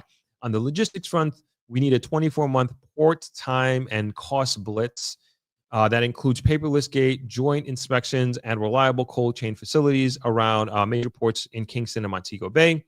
If effective electricity tariffs fall to the Latin American median and port dwell time below 2 days, export competitiveness will change overnight. Second, crime and justice must be seen and treated as economic infrastructure. Violence and weak justice impose a hidden tax of roughly 3% of GDP every year. Investors calculate that risk long before they look at incentives. The government should therefore continue to build on the current anti-crime strategy, but link it directly to growth. This calls for a sustained focus on modern forensics, firearm interdiction, cooperation with U.S. ports, and digitized case management systems. Economic zones in high-risk areas should pair enforcement with job pipelines and apprenticeship quotas. Safer communities mean lower business costs, higher property values, and stronger fiscal revenues. Next, there must be a National Productivity and Quality Commission. Stability alone does not create prosperity. Productivity does. A dedicated National Productivity and Quality Mission should deliver extension services covering management, training, export standards, coaching, digital adaptation to at least 3,000 firms over 5 years. The mission can operate through sector labs and logistic tech, agri-food tech, creative tech, and health services. Each lab would blend hard the universities and private sectors around measurable output targets. If labor productivity rises 2% a year, a total factor productivity becomes positive by 2030. The growth momentum will sustain itself. Getting this done will require transformation of the present Productivity Council at Ministry of Labor and Social Security. The council, in its current iteration, is too narrowly focused on labor productivity data collection. It must shift focus to total factor productivity. Building and ascending skills ladders for AI age is crucial. Artificial intelligence is the new electricity of the world economy. It will either hollow out mid-skilled jobs or multiply them. Jamaica must choose the latter. The government industry and heart should urgently explore signing an apprenticeship compact guaranteeing 10,000 placements a year in AI relevant fields. Data analytics, mechatronics, not sure what that is, cybersecurity, and creative technologies. A new AI readiness curriculum should be mainstream from secondary school upward, teaching data literacy, coding, low-code automation. The government must use AI for permitting, fraud detection, and customer service, showing a productivity revolution.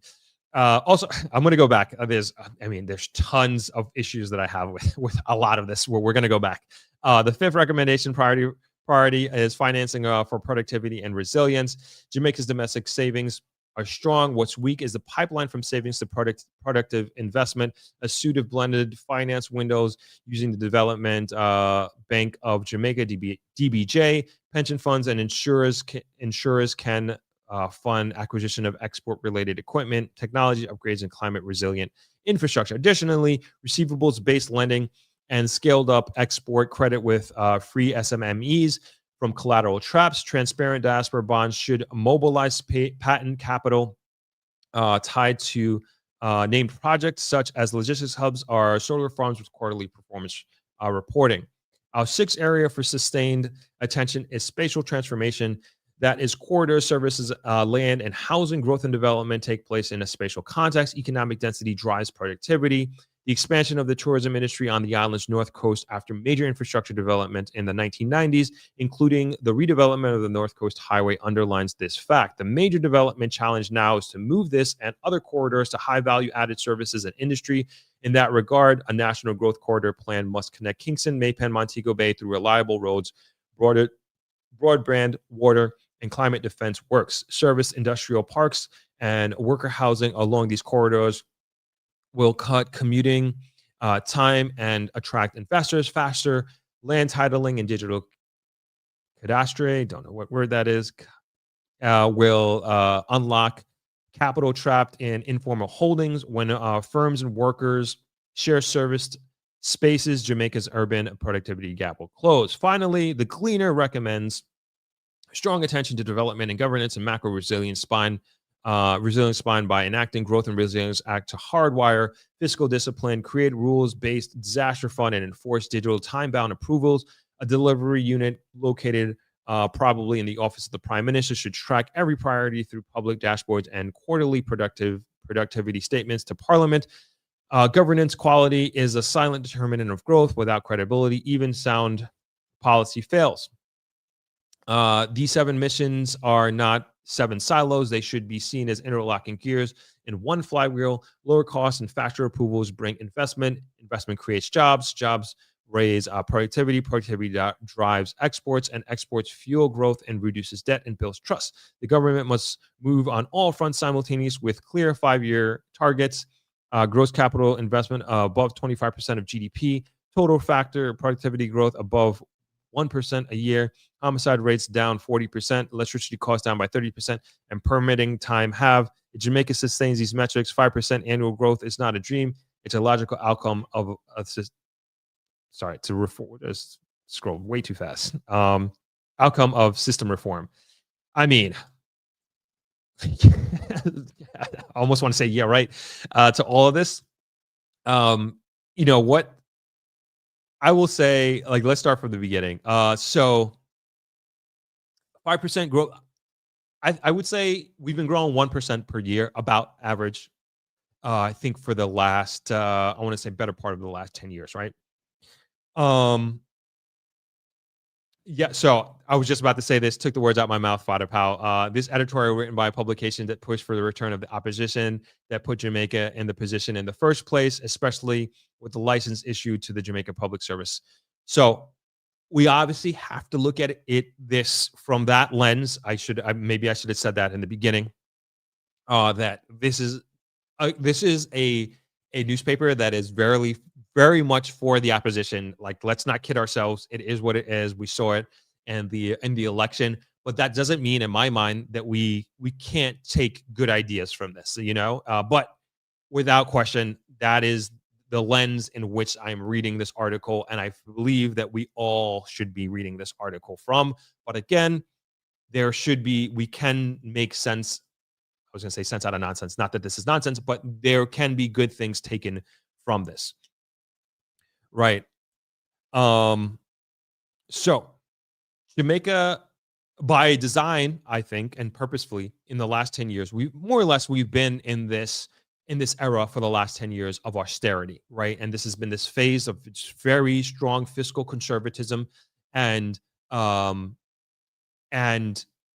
it was very necessary. We had to get our debt down, and we had to put ourselves in a much stronger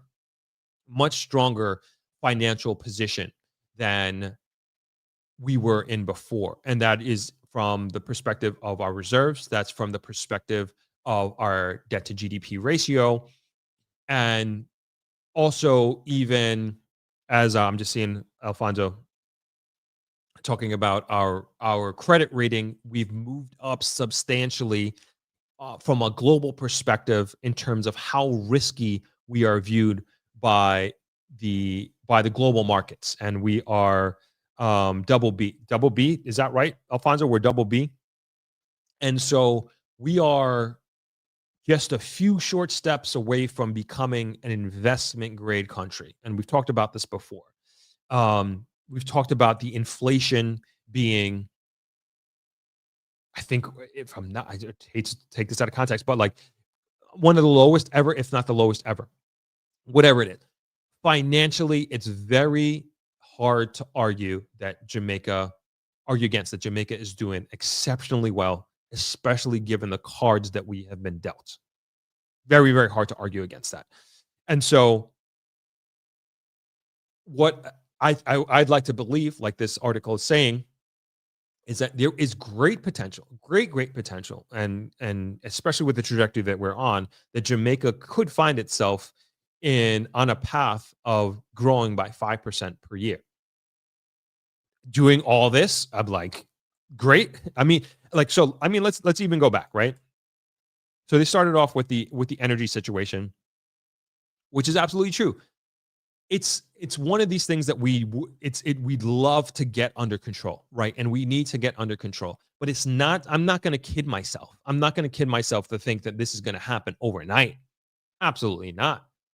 It's something that needs to be addressed, but it's going to take billions of dollars to do. It's going to take billions of dollars to do. They talk a lot about in the article about efficiency and going electronic, and that's, yes, I agree. I totally agree with doing that. AI readiness curriculum, coding, that tells me this is like, we're not in touch. Coding is gonna, it's a waste of time now. It's a waste of time. There's no, I mean, and you're seeing it now. I was just listening to a New York Times podcast talking about how these recent college grads have been essentially lied to, and how there was a campaign in the early to mid 2000s of tech going around college campuses, graduations, like basically saying and convincing young people and young students to study engineering, to study computer engineering, and to eventually become coders. And the essence of the podcast is that they've been lied to, and that they were promised this American dream that they would be graduating from college and earning these six-figure jobs because these big tech companies needed these coders. And you got to understand, like, some of these kids were coming out making like 100,000 was the low end.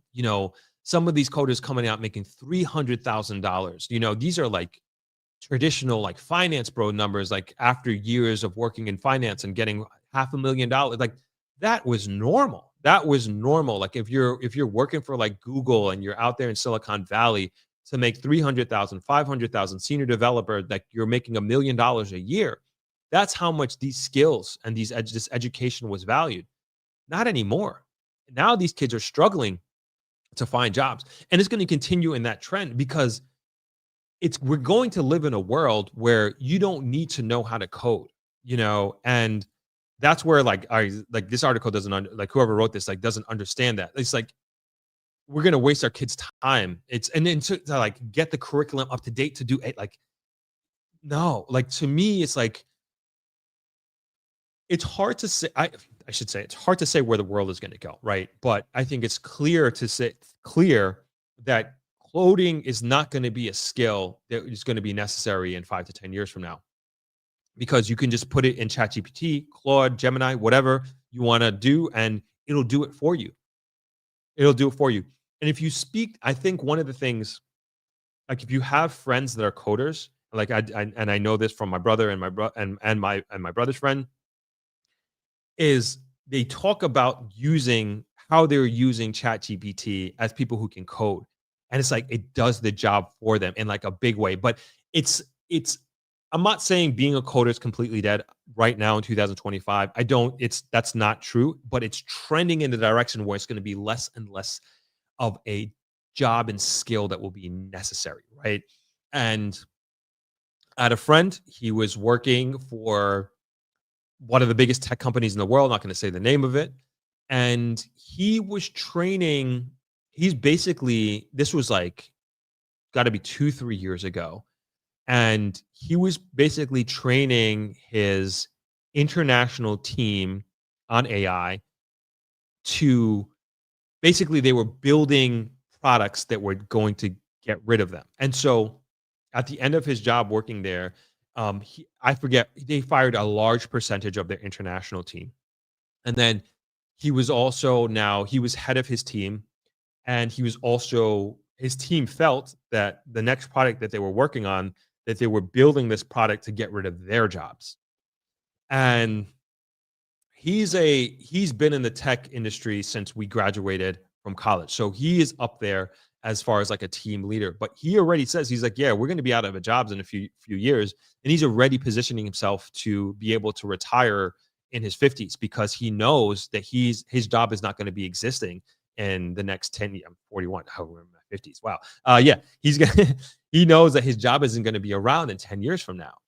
And so, when we talk about AI, and like, just like I was saying with this conference, like I didn't really go to the AI panels because I know whatever is said in these panels and in those education rooms with AI, again, in 3 months, it's going to be irrelevant. It's going to be irrelevant. If you're going to be in the AI space right now, you have to be learning it as it's being developed, unless you're on the development side somehow. Unless you're already up there and you're in that circle. But to learn, try to go to school to learn AI, whatever you learn is just going to be completely obsolete. So that's what I'll say. Like, I see what they're saying: education, technology, yada yada, yeah. But no, let's be real here. What else do we got here? Talking about let's go down to their main points. Crime. All right, so crime. We're going to get into a crime article shortly. Yeah, crime doing is important. Yeah, and without question, it affects the GDP. Without question, it affects the economy. We just need to keep heading in the same direction. Keep heading in the same direction that we're in. And which conference was I at? I can't even remember. But anyway, we were talking about the crime going down, and that's the other thing too. What's so crazy. When I was at the YouTube conference, it was just such a great. This is such an aside, but it was such a beautiful opportunity for me to talk about Jamaica, like so many times with my channel and with what we're doing here and with this community. I realized like the mass majority of people have no idea what's happening in Jamaica as far as the forward trajectory and like the economic strength that we have here.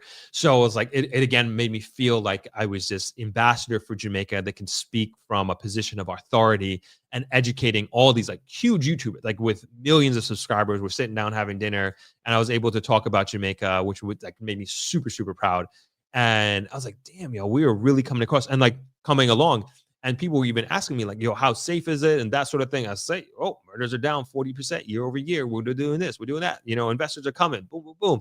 And so it's just like always proud to talk about Jamaica. But like now I'm talking about Jamaica to this global audience that really don't know what's happening or know about Jamaica from a position of just like ultimate confidence. And like, people's eyes are opening, and it's just like so awesome. And this continue to be very proud of where we are. But crime, of course, is going down tremendously, permitting half the time. And the prime minister talks about this all the time, about just making Jamaica a more efficient country, especially in a more efficient country to do business. And the faster that it takes to get something done. I was going to talk about the banks, but we won't do that. I think we got on them enough today. But the faster, the more efficient, because like the time is money. We all know this. Time is money. And so I think a lot of these things they're preaching to the choir. I think a lot of these things are things the prime minister has already spoken about and is already in play. And I think the prime minister very much understands, and he said this before, about we are now in a position and poised to be, we're moving into growth mode. Essentially, we are moving into growth mode, and I 100% wholeheartedly believe that we are moving away from austerity and we're moving into growth mode. And everything that you're seeing, I'm seeing, is lining up for that. So that article sets us up for the few other articles that we have. Let's go to the comments real quick. Alfonso West says 2 notches away from investment grade. Next, double B plus, then triple B, which is investment grade. We are almost there. They're saying that this could possibly happen within 18 months. That's crazy. What's going on, Mosaic Travel? It's good to see you. TDC Consultant says, I think coding will be necessary, but perhaps not in the way we think. Perhaps code will be needed to protect from the intuitiveness of AI. Perhaps. Well, I will say I don't think coding is not what it used to be. Like, I think we all can agree on that. And it's skill that we needed like we needed before.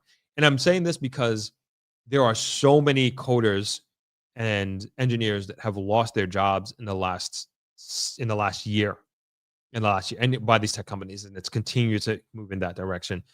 Matik says coding is becoming the past. Robots and AI and soft power, aka creative economy, are the future. I totally agree with that.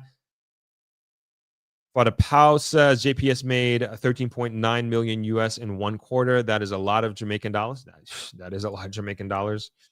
Punty 50 says big up from Markham, Canada. The AI boom took most by surprise. Even the techies. Why people don't see this coming is that AI is going to be more about prompting in the near future. Absolutely. I think that's what it is now. It's like the better you can prompt, the better results that you're going to get at the end of the day. Like, who is the better prompt? Like, to me, if you're going to take a course on AI right now, it's going to be about prompting. Can you be a better prompt? Because the way I see people use AI and these large language models, it is so rudimentary. And it is, and I see it in a lot of correspondences that I get, like people sending me the most basic emails. That when I say the most basic, is like they sound smart, but I'm like, this is ChatGPT. And I said this before, like, it definitely makes me lose some respect for you. 100%. It just makes me think, oh, okay, you're not a person that can think on their own, and you can't even think to send me a correspondence that doesn't look like ChatGPT, right? And I'm like, okay, this is annoying. So it's like one of those things. This is like a pet peeve. I know it's snobby, whatever, but I'm glad it's there. But to me, if you want to elevate above that, it's like, can you give the better inputs than the average person? Do you have that critical thinking in your mind to be able to ask questions, and then as you get the response, can you iterate to get the best possible result that you can, right? And to me, those are the people who are going to win. Those are the people who are going to accelerate more than anything else. Wada Powell says, we need to simplify the education system, reading comprehension, and foundational mathematics. Well said. Ponti says, the AI infrastructure is going to evolve in the near future. It won't be easy as prompting like is today. Clive Thompson says, Jamaica's current debt to GDP ratio is approximately 64.6% to 67.9%, with figures from 2024 to 25 estimates showing variations depending on the source and whether it's general government gross debt. Jamaica is becoming known as the Germany of the Caribbean. I'm looking forward to internet banking arrival internationally in JA. Colette Campbell says 2 fundamental things are required: lower cost of electricity, 2, innovation, human capabilities and development. Over 800,000 persons not in the labor force. Over 800,000 persons not in the labor force. Are those 800,000 adults? Donna Bright says the Jamaican banking system needs to be revamped, discouraging to both private and corporate investors. Not going to disagree with you there. Grim says the skills of the future are all based on creativity and vision. This is a new field, AI in integrators. This is where Jamaica needs to train people. Excuse me. Needs to train people. JB says, software engineer here, leading large projects in finance. Trust me, coding will be even more important going forward. Lower skill coding will go through like DevOps. Point well taken. Point well taken there, Jay. Monteller, the digital ID system has been given green light here in the UK. The entire world will change in due course, no doubt. Matique says Jamaica will definitely grow. The fiscal commission actually critique the government that there is actually underspend of the capital budget year after year, which hinders growth. Oren says, good day, Throp. You're one of Jamaica's greatest ambassadors. Thank you for what you do. Like you, I love Jamaica and want to see this place take. We just need to improve on discipline, law and order. Well said. That 800,000 number is fallacy. Yeah, that 800,000 number is hard for me to believe too. That doesn't really make sense. That's almost a third of the population. Alfonso says the debt to GDP ratio, debt to GDP is actually 62.4%. AI will only get better from here. Jay, would love to hear more what you mean about by this, that coding will be even more important going forward. Lower skill coding will go through like DevOps. Would love to hear more on that. And also, as somebody in the industry, where you think and what you think the curriculum for Jamaican students should look like to prepare for the future, a competitive future, that is. All right, let's get into. I'm gonna wait. Love to hear. Just put it in the chat. We're gonna move on to the next article. Hold on. Do we want to do this? Okay. This is all right. We're going the entrepreneur route here. All right. This article is from the JIS. I'm going to throw it in the chat.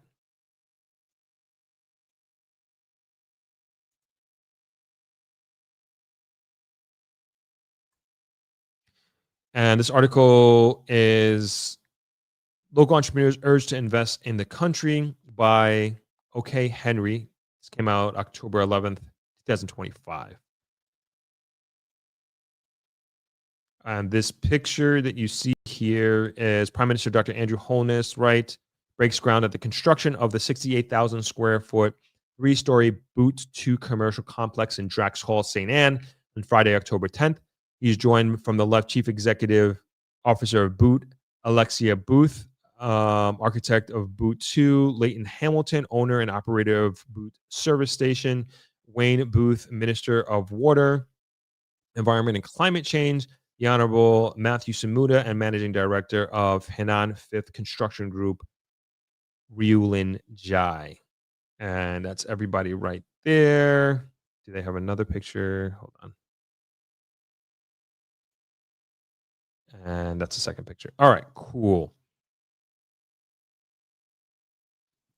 The full story. Prime Minister the most honorable Andrew Holness is calling on Jamaican investors to capitalize on the current favorable economic environment to invest in the country. The government has created an economic certainty and proper regulatory environment, an environment where investors can get access to credit that they must take advantage of, Dr. Holness stated. The Prime Minister was speaking at the groundbreaking ceremony for the 68,000 square foot, 3-story Boot 2 commercial complex in Drax Hall, St. Anne on Friday, October 10th. Dr. Holness cited owner and operator of the Boot Service Station, Wayne Booth, as one of the new and emerging class of Jamaican investors who are driving economic transformation. He noted that the development of Boot 2 represents a continuation of the Jamaican vision, one centered on sustainable growth, innovation, and the spirit of self-reliance. So it gives me great pleasure to join you this afternoon to break ground for the construction of Boot 2, a modern service complex which will become the hub of this area and will redefine the experience that residents and visitors have along the North Coast, Dr. Holness said. The Prime Minister noted that the development will give way for a new urban space in the parish, while adding that it is one that could potentially evolve into a new town, urban center, or commercial zone. It is important to signal to the country that the investments that are taking place are not only or always led by our already established investors. There are many, I would like to term them, new investors emerging, a new class, Dr. Holness said. Boot 2 will feature a range of modern amenities designed to serve both residents and travelers. The project will include a Wendy's franchise, a full service market, and expanded offerings, entertainment facilities, flexible commercial space ranging from 700 to 15,000 square foot, and underground parking. In addition, an overhead pedestrian bridge will link Boot 2 with the existing Boot service station across Drax Hall Roadway. In the meantime, Chief Executive Officer of Boot, Alexia Booth, noted that as part of the entity's corporate responsibility, Boot will also beautify and maintain zero point 0.8 kilometers of the 4-lane highway under the guidance of the National Works Agency and the St. Anne Municipal Council. Miss Booth said this section will include modern illuminated bus stops equipped with Wi-Fi connectivity that aligns the national plans to enhance the island's infrastructure. She said when completed, Boot 2 will serve as the premier rest stop and commercial complex along the North Coast corridor. Our next location is onshore Montego Bay, and it is expected to be open in 2026, with another location falling in 2027. Each of our developments means more jobs, more opportunity, more progress. This is intentional growth that mirrors the government's dedication to developing every corner of Jamaica, Ms. Booth said. For his part, Mayor of St. Anne's Bay, Councillor Michael Belnavis, praised the Booth family for their foresight and investment, which has been instrumental in developing the North Coast. He added that the investment exemplifies how developers, government, and agencies can synergize in supporting infrastructure and tourism. I think this is great. When you see, like, I always look at this stuff, like when you see like micro economies like this, and I wouldn't necessarily call this a micro investment. Let's call it an investment happen in a community like this. Like, this is going to have a great impact on that North Coast Highway, Drax Hall area, and same with Iron Shore. And it speaks to, just like they said at the end of the article, it's alignment with what the government is doing, and it speaks to the confidence that investors have in Jamaica. And this is not like, I think this is important to discuss because, this is not like a multi-US billion-dollar hotel groundbreaking, and that we, of course, see the prime minister at, which is important for him to go to. But this is a local new investor, as the prime minister is saying, who will continue to invest in Jamaica. And yes, it's creating jobs. I also think it's bringing additional amenities to Jamaica that are needed, especially if you're taking road trips, especially to that community. Having commercial space, I think they said between 7,000 and 15,000 square feet of space that you can rent out. And it's great. This to me, it's like, it's important that we pay attention to these dots of evidence and information that I would love to. I was just thinking, I would love to see something like that in the grill. Maybe it doesn't make sense for them right now, but I would love to see more of this stuff happen on this side of the island. But congratulations to the Booth family, and I think this is great for Jamaica. Hold on, I think this is the next. You know what? We're gonna go into this article after. All right, let's get to the comments real quick, and we get to the next article after. Damn, I'm like all up in the camera. Let's go. Where are we? Jeff says, one must take into account that Jamaica has paid down its debt for the last 10 years. Those payments slow economic growth. Absolutely. Absolutely. And we get that. We get that. And I hope everybody, I think the thing with that, it's hard for people to appreciate it. I won't say people. Sometimes it's hard for certain people to appreciate that was a sacrifice, and that this was intentional, and it had to be done. And there was it was a political sacrifice. It was a sacrifice for Jamaica, and hopefully that this now means it's time to shine, more than anything else. Alfonso West says, we're on the right track, people. Jamaica will break this circle of poor growth. I'm confident of this. I am too.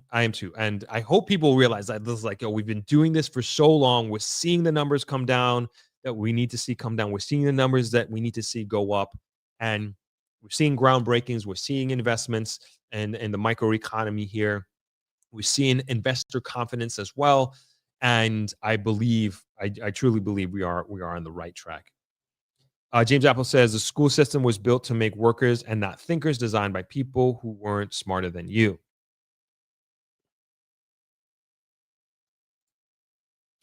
JB says AI is mostly built on inference systems, which removes the need for a lot of binary logic. That's why lower skill coding jobs will go. Concurrently, AI engineers are getting 500 plus salaries. This is because systems are becoming more complex, so fewer engineers are able to code at this level. Happy to reach out and talk. If Jamaican students were taught computer science at a very deep level rather than just coding, they could pivot to whatever demands the industry changes to. The industry changes all the time. Well said. Thank you for that. Thank you for that insight, Jay. Appreciate it. This is going back to our AI talk above. Fada Powell says the labor force grew 1.4 million individuals, with more Jamaican men becoming gainfully employed. The overall participation rate was an impressive 68.1%, indicating strong engagement in the workforce. In line with that trend, the total number of unemployed individuals declined 51,300 from 52,600 in July 2024 survey. Thank you.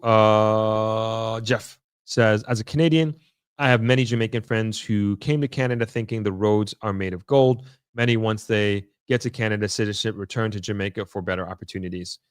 I've read that book many times. Orange says, Throp, I heard the UK is the second most miserable place on earth to live. Contrast that with Jamaicans are among the top 10 happiest people in the world. What's your take? Orange says, Draxhall has taken off. One of the best places to retire. Just hope something can be done regarding traffic. You took the words out of my mouth. Yeah. Draxhall has seen an incredible boom. And I want to say in the last 5 years, maybe less, like crazy. Like I know there's people still trying to get in there, which I don't blame you. I always say, if you want to go where is hot right now, like steaming hot, it's North Coast. There's no question about it.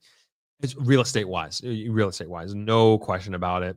It's North Coast. It's Montego Bay, right back to Draxhall, for sure.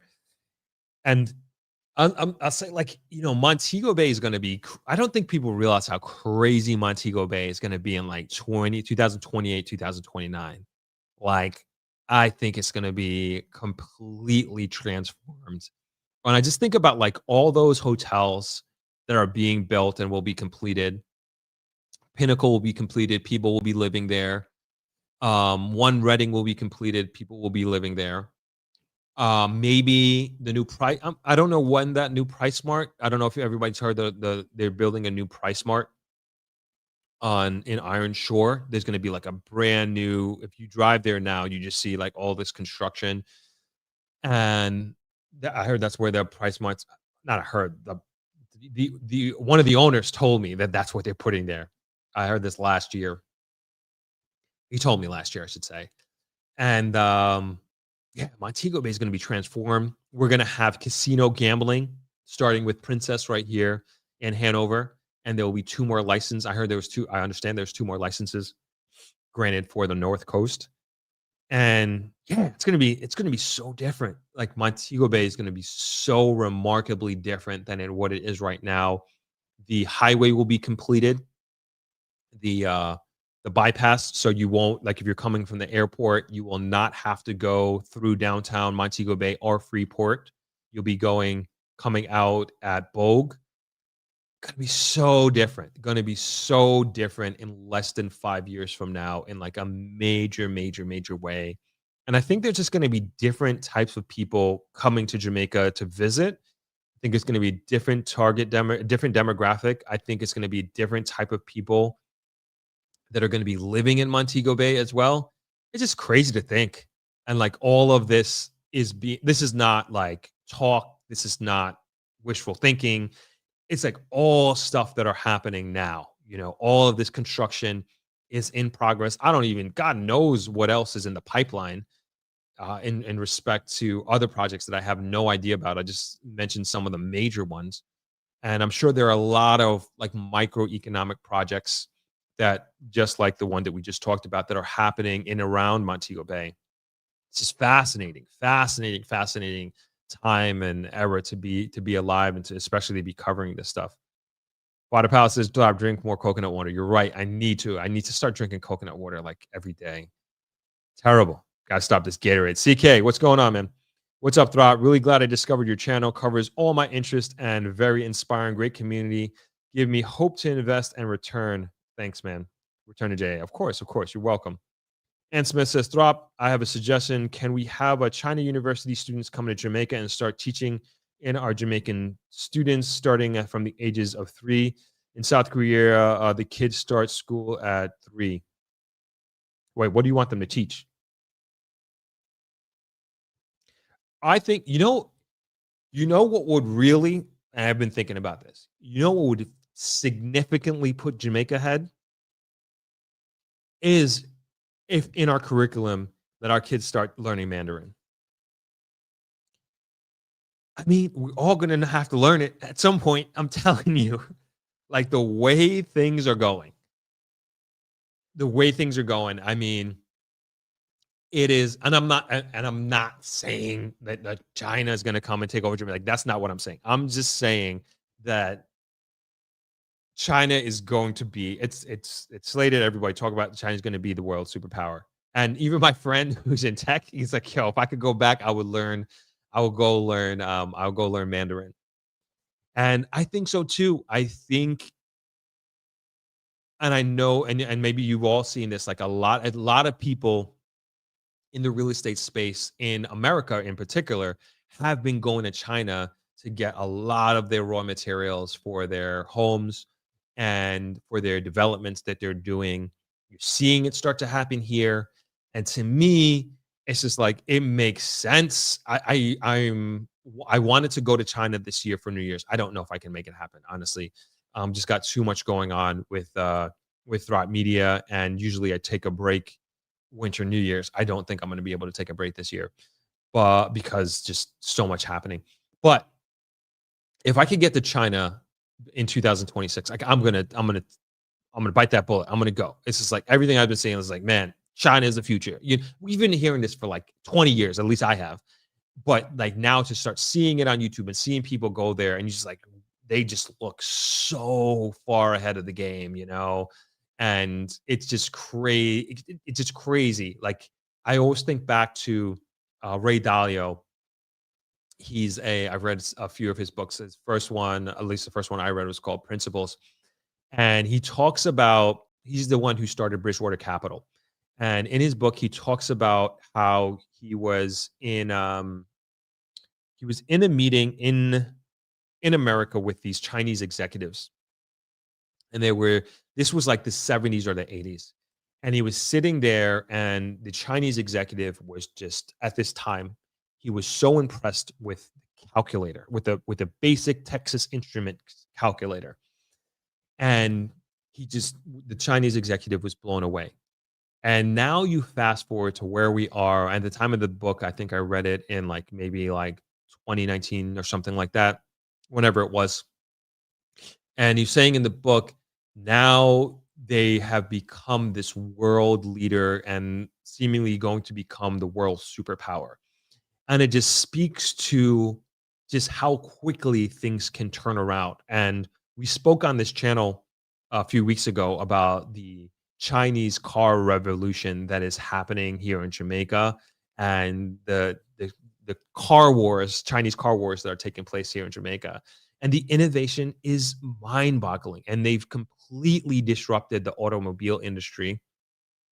AI, they have I was going to say SeatGeek. What is the name of their AI that is competing with the American AI? But anyway, we're in this race, this technology race between the U.S. and China of AI. And as you know, whoever wins the technology race is going to win the superpower war. And that's the way it has been. That's how America became the number one, the world superpower, because of post World War II, really World War II, and what we did after World War II. And we had that lead for a long time. And seemingly who knows? Who knows who's going to win this AI war? But it's just crazy is my point, and just how quickly in a generation that they've been able to turn their country around and to create the largest middle class in the world and the largest class of millionaires as well in such a short period of time. So maybe Mandarin's the way to go. I don't know. JB says Xerox has its largest BPO operations outside of America in Jamaica. Imagine if this broadened to be more companies with higher paid jobs. Lots of money to make if we get the FDI, if we get the right FDI. With BPOs, like again, I think these call centers. I don't know, man. AI. I personally believe, like in a few years, like all that stuff is going to be AI. I mean, I'm seeing this, even these podcasts that I'm listening, podcasters that have been investing. I listened to this podcast with Stephen Bartlett, Diary of a CEO. Love his stuff. Great podcast. If you aren't aware, absolutely go check it out. And he was talking about, he has a team. I forget, he has many teams. But anyway, he's been able to create an AI version of himself that he says is indistinguishable from himself. He's like, if you were to watch it right now, you would not be able to tell that it wasn't him. His voice, his likeness, everything. And his team has been able to work on this. And we all know that this is going to get so much better. And same thing with these call centers. It's just like, it's eventually it's going to become more or less perfect eventually, and I think in a very short period of time. So I question, who am I? Maybe I don't know enough. I'm not a tech guy, but like I really question continuing to invest in these BPOs and in terms of it being a large portion of our labor market, because these guys could pull out any second, and they will cut it. I don't care what contract is in. They could say they have a 5-year contract with Jamaica, Xerox or whatever, right? And if it just doesn't imagine they could just cut their labor force and their labor spend by 75% overnight with some sort of AI technology. They'll take it. It doesn't matter. They will take it. They'll take if you want to sue them, sue them. They'll take it because they're going to save millions and millions and millions of dollars. So this is corporate America at the end of the day. We got to remember, like, they don't care. They don't care about you. They don't care about us. This is the bottom line, right? And so that is my fear, that we put ourselves in a position that we continue to invest in these BPOs, and then one day to the next, these guys are just going to go. And to me, it's just like, yes, we want foreign direct investment coming in here, but how can we put ourselves in a position to just have a little bit more leverage than just the labor that's there, So that's just my thinking on that. Alfonso West says, Throp, I just saw a video of another Chinese car dealership construction on South Camp Road, GWC. Jamaica is rapidly changing. It definitely is. I think it's going to be crazy even in a year from now. Ann Smith says, especially in technology, China and South Korea kids are way ahead of Jamaica 3. I'm not sure what you're saying there. Yep, agreed. Jeff says, still cannot understand the emphasis on building casino in Jamaica. Vegas and Atlantic City gaming is declining. Why think that people need to gamble in Jamaica? I mean, I almost want to say, like, gambling is, I think Vegas is down because of what's happening in the US right now. I think Canada was a big part of Vegas's tourism sector, and Canadians are just not going to America right now. I'm sure there's a lot more reasons why that's happening. I think I want to venture to say, somebody can fact check me on this, that like gambling as like, I feel like it's at an all-time high. And I feel like it's mainly because of these social media, these kids, I want to say, there's so many of these influencers who are being paid by these online gambling companies to promote gambling like crazy. And I think it's just such a bad idea in general.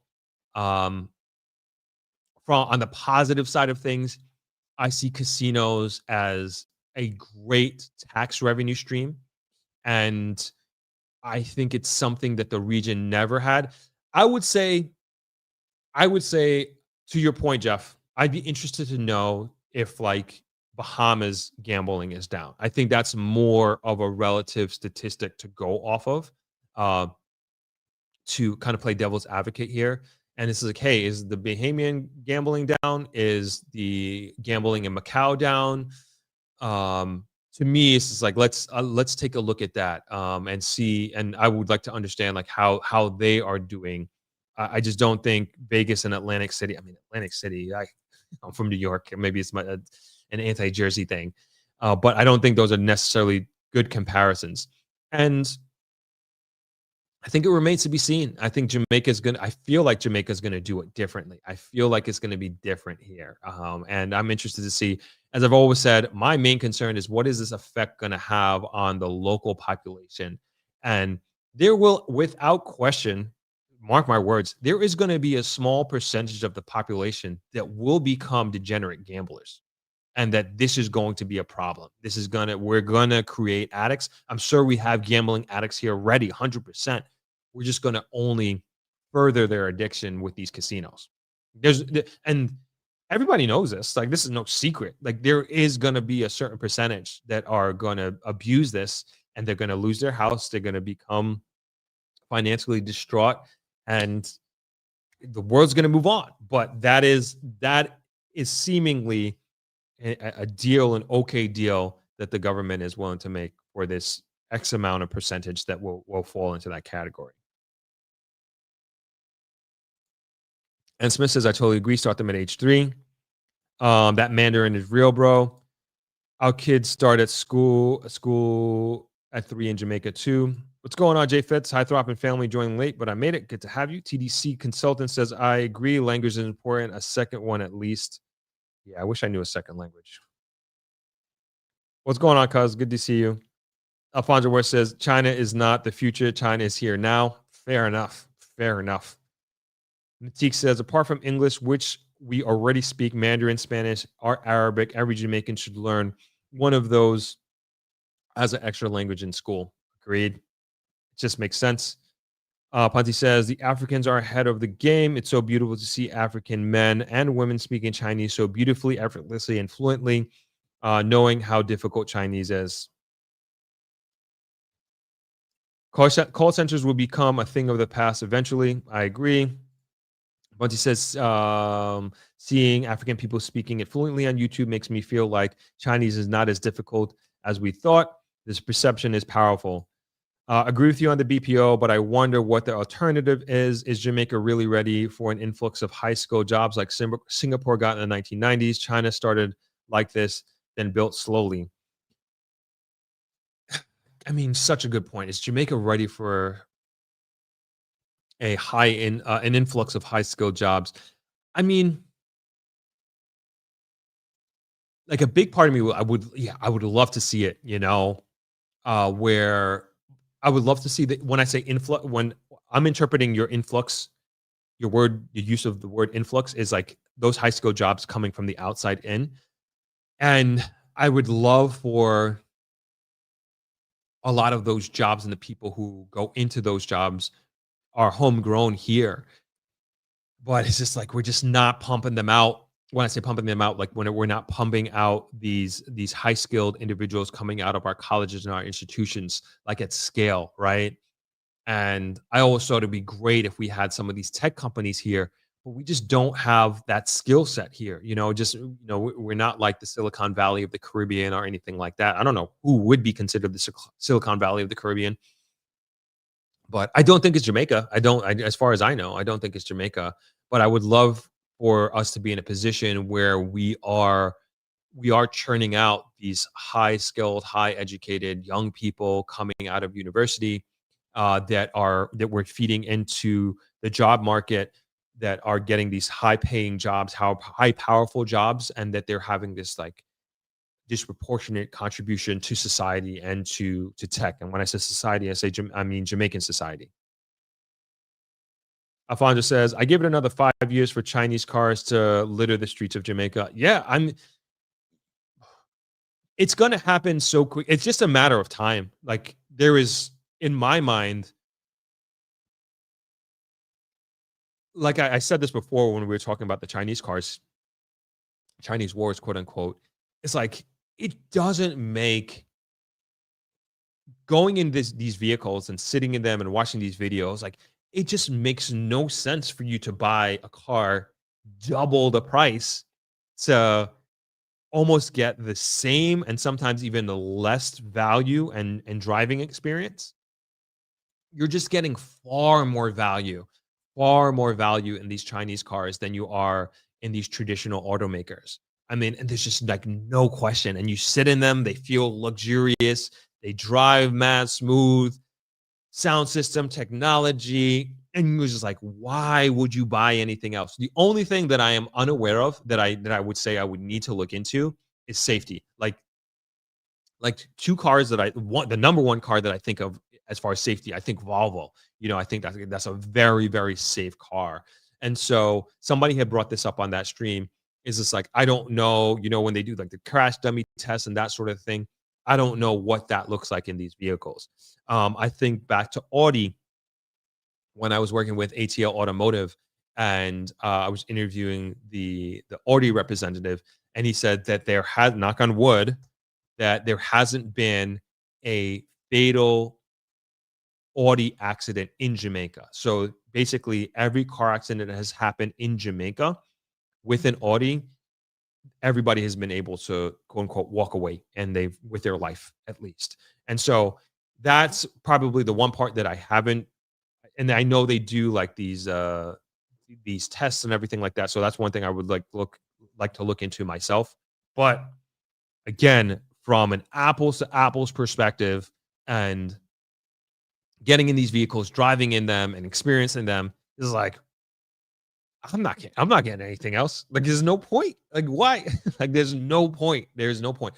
Unless you go into the higher end, right? And of course, rolling up with a Porsche, range, different, and if that's what you're going for. But like that's not what I'm going for. I'm a utility guy at the end of the day. And it's like you get me from point A to point B in a comfortable way. We AC works, got my music, my podcast, technology is dope. You got me. And I think I speak for the majority. Correct me if I'm wrong here. I think I speak for the majority or the average consumer here. And yeah, it's like why would you do double, triple that and you get the same thing? You get the same thing. I'm sure again the car enthusiasts will kill me like it's not the same thing. I know, but you get what I'm saying. All right. Montella says, indeed, China is the rising economic power. Facts undeniable. Alfonso says Vegas is declining because of Donald Trump. Canadians love to gamble. Jamaica will be another alternative for snowbirds. Orange says the Chinese tour vehicle are doing well here. I heard they give 5 years warranty to anyone who buys their vehicle. Buy it, looks good, seems reliable. Get you from point A to point B. Hey, I'm sold. Yeah, and that's the vehicle that I drove it. Was the Jator, the T2. Beautiful looking, smooth, great. The only thing is left-hand drive. That's the only thing with that. But the new ATL cars that are coming out, the JQ and damn, I forget the name of the other one. They are right-hand drive cars, and they are cheaper. So we'll look into those. And like this is what competition does. This is what competition does. It changes the narrative. It changes what you're thinking, what you originally thought you were going to get, or what you originally thought you were going to look into. And it's like, hey, let me see what's going on over there. And so that's what we're going to do.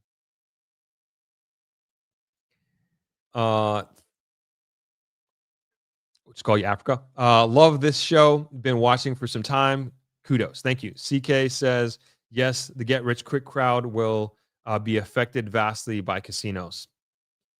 Father Powell says casinos are for tourists. They bring their own money. The investors must have done their due diligence. Ann Smith says, Throp, I hate to say this, but gambling causes addiction and anxiety and crime on a different level. Is the government ready for that? That's the reach results for that for our country. Yeah, I agree. I said this before. You're probably saying this around the same time I was saying it, and I didn't see your comment. But for lack of a better term, that's a gamble that the government is taking. And I'm sure, I hope they have contingency plans in place for when this inevitability does happen, and hopefully they're putting in place as well the help that these people are going to need, because you're going to need addiction hotlines. You're going to need the equivalent of AA community groups to help these addicts that we're going to create by having these institutions here. It's just inevitable. If you go to Vegas, you see it. I would. The thing too is, like, you also don't want to, with Vegas, like, combine drugs and gambling, and it's a vicious cycle. If you go to Vegas, you see it clear as day, like, just people spun out, knock on wood. Thank God Jamaica doesn't have a a drug addiction problem like America does right now with fentanyl and all those things. And hopefully we are able to keep all of that at bay and that doesn't come to our shores. JB says, I'll probably need more immigrants, unpopular opinion, to raise the game with high skilled labor like Dubai and Abu Dhabi are doing. Just how it goes sometimes. We need help. I don't disagree with you. I don't disagree with you, Jay. I just think I don't think it should be an open market. I think it should be done in as much of a controlled way as possible, where there is some sort of give back, some sort of focus on sustainability, at least an intentionality of sustainability and passing some of these skills on to our people here. And it should be a situation where those high skilled individuals aren't coming in to be above our people, so to speak, but they're coming in to elevate our people. And I don't know if it's possible. I don't know exactly what that would look like, but that's what I would like to have happen. But I do think some elements, some roundabout way of doing it has to be along these lines. Africa says, this will be coming from from left field, but suggest you explore the idea of Bitcoin-backed real estate. It's a hot topic right now in technology, financial, and cultural spaces. Fair enough. We'll look into it. Mont Taylor, London, not depressing, economic capital vibrant, but it depends on the region. Douglas Joseph, bless up. I learned a lot from listening to you, educating mindset. Thank you. Africa says, I attended the African Bitcoin conference in Boston in August. In African Bitcoin is used for survival. In the West, it is used as a hard asset. And if you price your home in BTC, you will find out. I don't know much about Bitcoin, so I don't go down that path. I stick with what I know. Fair enough. If you want to look into it, go ahead, do that. Don Bryce says Volvo has been owned by Ford for some time now, and quality is not quite the same. Okay, fair enough, Donna. Wada says, how about we practice safe and defensive driving instead of plan for the crash? Right. There are some crazy people out there. Good point. Good point, Fada. Peter V says, blessed even to one and all. God bless Jamaica and those like you, Throp, working to make it a better place to live and vacation. CK says the Detroit T2 is my favorite. I wish I could have one here in the US. Sure beats the price of the newer Defender, which is what it rivals. Oren says, Throp, the fact is investors are realizing Jamaica is the capital of the Caribbean, thus is where everyone is coming. It's food, it's culture, it's people, despite crime. One of the safest places to visit. Matik says, in China, the government allows foreigners to gamble, but place strict restrictions on their citizens so they don't gamble. Maybe that's what Jamaica needs to do, allow mainly tourists to gamble. Yeah, you're going to have an uproar. I mean, people I think locals will be, a lot of people will be pissed with that. But it could get to that point. It could get to that point if this thing becomes a problem. And I think that should be in the Jamaican government's tool bag, and they should be ready to do that and roll that out if it becomes a problem. And we've been okay as Jamaicans. We've been okay without it, right? We've been okay. We've been fine. So I don't need to gamble. Marlon Rose Mighty says computer science today is foundational skill on par with math and English. In Jamaica, Throp stands out as the foremost computer scientist leading innovation and expertise in the field with media. Oh, thank you. Jeff says it's the slots and VLTs that are the big addictive games, form of games. What's VLTs? Donna Bryce says, concerning about gambling in Jamaica, seen so many businesses go bust or change hands here, particularly in China, due to gambling addiction. Yeah, it's It's definitely a concern. It's going to happen. There's no doubt. People are going to get addicted, but they know this. All right, we're just going to do two more articles here. All right, this one is I didn't read this one, but I hope it's good. I just read the headline. I was like, all right, let's go through it. Okay, study Dr. Kevin Blake's leadership and understand his plan. So this was written by this is in the Observer. Let me throw it in the chat here. You guys can read along or just listen to me read it. Dr. Jason McKay, I think that's who wrote this. I'm just looking at his email address. This was Jamaican Observer, October 12th. All right. I generally write my article for the Sunday Observer on Thursday nights. I'm doing so now. I've just finished playing football and received a proper thrashing from my friend Gregory Blake's team. I can't see why, though, because I know I have a better team. I am tired. I have work at 2:30 a.m., which is in a few hours. That means I won't get any sleep at all. Sorry to hear that. I did the same duty with respect to time on Wednesday morning. I will definitely do it again on Saturday morning, possibly on Sunday morning. I am not alone. Almost every officer in operations and many in intelligence and investigations are doing same duties as I am. There are currently 10 times more operations than were conducted 5 years ago. So obviously there will be more shootings.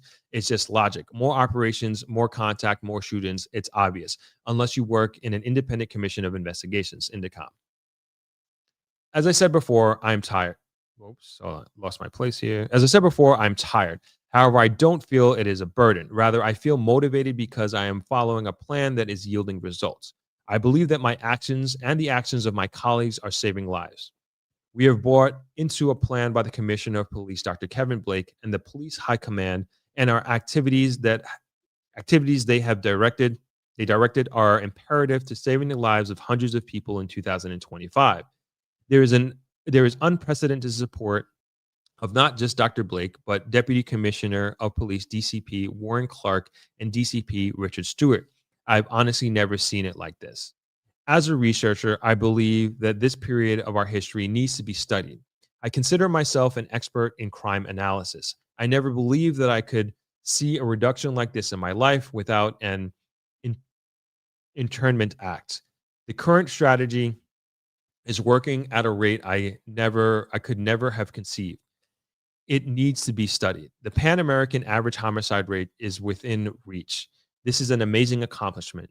Academically, I can understand the various factors and how they fit into place, but still, what also needs to be studied is how Dr. Blake and his management team have managed to convince so many thousands of men and women to put out an effort that I am seeing. As a crimeologist and a lifetime crime fighter, I agree with his plan wholeheartedly. However, I am a lot easier to convince than many of my colleagues. Despite the cynicism of the doubting Thomases, the men and women of Jamaica Constabulary Force, JCF, have slavishly committed their lives and their energy behind Dr. Blake and his plan. This kind of leadership also needs to be studied so that others can learn to garner the support of the people they lead, to give every ounce of themselves to a cause that is both larger and greater than them. I don't know what the plan for education is. I believe the current minister, Senator Dr. Dana Morris Dixon, is committed. I also believe that Damian Crawford is committed. I would love to see them collaborate to come up with a plan that teachers and parents will buy into in the same way that the JCF and the large majority of decent Jamaicans have bought into Dr. Blake's plan. I have been led during my over 2 decades of service to the JCF by incredible men. Assistant Commissioner of Police ACP Christopher Phillips, Senior Superintendent of Police Terrence Bent, ACP Marlon Nesbeth, and Superintendents Kerry Duncan and Commando Toms are a few. Some commanded my unit, some commanded my division. All from the list who still serve have unreservedly bought into the plan. The members of my unit, who are as complex a group as they come, have bought into the plan. The intel men who crawl through the bushes without the benefit of armed teams behind them have bought into the plan. This is leadership. How can we learn from it? How can we appreciate it? No matter how great the plan, if the men and women on the ground, whether they are police officers, teachers, doctors, or any other member of society don't buy into it, it is doomed to fail. Politicians from both sides of the parliament have great ideas, but never have total support. I would imagine that this is because of the diverse two-party system that teaches us to oppose anything and everything with little or no consideration for the good of the country. But can you imagine if this were not so? Can you imagine what could occur if once a government was elected, we all behaved as if it represented all of us, irrespective of whom voted for, whom we voted for? We are 3 months from creating history in both local and international law enforcement. This reduction in homicides will bring us back to where we were in the 90s. We have to learn from this, not just for the future commissioners, but for all future leaders, because this is about more than just a great plan. This is about getting hundreds of thousands of people to believe in it and another 14,000 people ready to die for it. Both Prime Minister Dr. Andrew Holness and opposition leader Mark Golding are brilliant men. They need to learn to get Jamaica to support whatever plans they have for us. They also need to collaborate for Jamaica's greater good. It is no secret that I don't like the two-party system. I'm probably the only person I know who likes a coalition government. I don't believe in communism or fascism either. This may make me appear naive or make me a believer in the human spirit. I'm not sure. However, I do know one thing. I am tired, but I'll go one more day or 1,000 more days because I believe in the plan and I believe in leadership. I believe if I should fall later, either because of exhaustion or gunfire, it will be for a noble cause that I see producing results. I see the men and women around me with the same vision. I'm not sure society understands our efforts. I'm not sure they understand our commitment. What I do know is that the majority of the country believes in the leadership of our organization. I look forward to seeing other leaders who can motivate their workforce in the same manner that Commissioner Blake and the JCF High Command have managed to invigorate their membership. Then we'll have more great plans that can actually be executed in their intended fruition. Wow. Well written, well said. And yeah, I think that's a great takeaway. And it just again speaks to a lot what we were talking about earlier about the reduction in crime, and that hearing it from one of the people who are very intimately involved in this crime fighting situation, and like you said, in 3 months we're about to make history with the murder rate going down by so significantly, and more to come. And it's phenomenal leadership, phenomenal leadership by Dr. Blake and his team. And we can all feel it. I can't remember the conversation I was having and who I was having it with about. This was just the other day. Like, my brain I think I'm just tired. But we were very much alluding to like how well our crime statistics are going, but also just the general feeling that you have here of safety. And it's just great. It's just great article. Glad we got through it. Any comments on that, let me know. I think we're going to just do one more article. Yeah, I think we're just going to do one more article.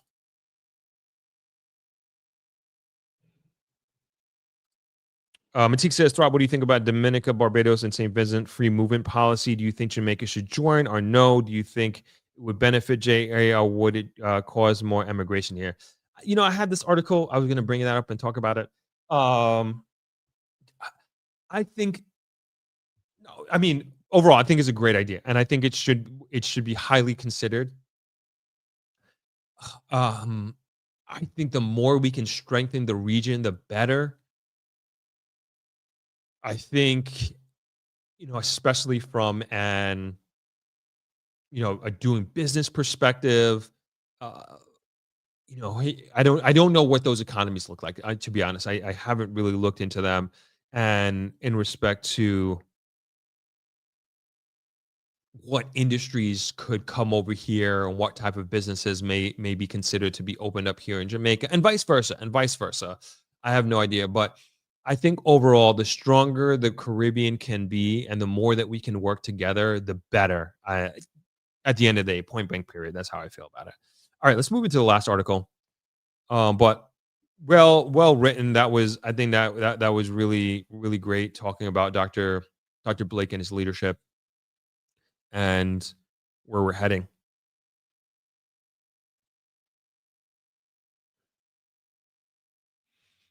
Oh, sorry, a few more comments that I missed here. JB says, "Great stream, by the way. Casinos and tourism aren't the bedrock of any developed country in the modern age. We need huge investments in to change the economic landscape of the country and uh, move the needle." Yes, yes, yes. It's going to be innovation. Like it's going to be it's not going to be gambling. It definitely not. It's definitely not going to be gambling. I think it'll be good for tax revenues and all that, but it's just something that I think we need to manage.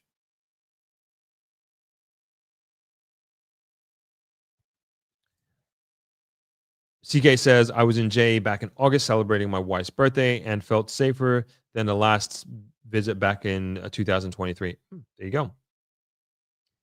Carla J says, "Gambling is not a new concept in Jamaica." No, it's not. I think what's new, what's going to be new is the table games, is the roulette table. The card game. That's the new thing. That's going to be great. That's a game changer. That's going to be very different than sitting on a machine and pressing a button and making and gambling, right? Craps tables. I don't need. I honestly can't wait to see it. It's going to be mind-boggling for me to see this in Jamaica. Um, I think it's going to be fascinating to see. I heard that the Princess Casino is opening in May 2026, so less than a year away.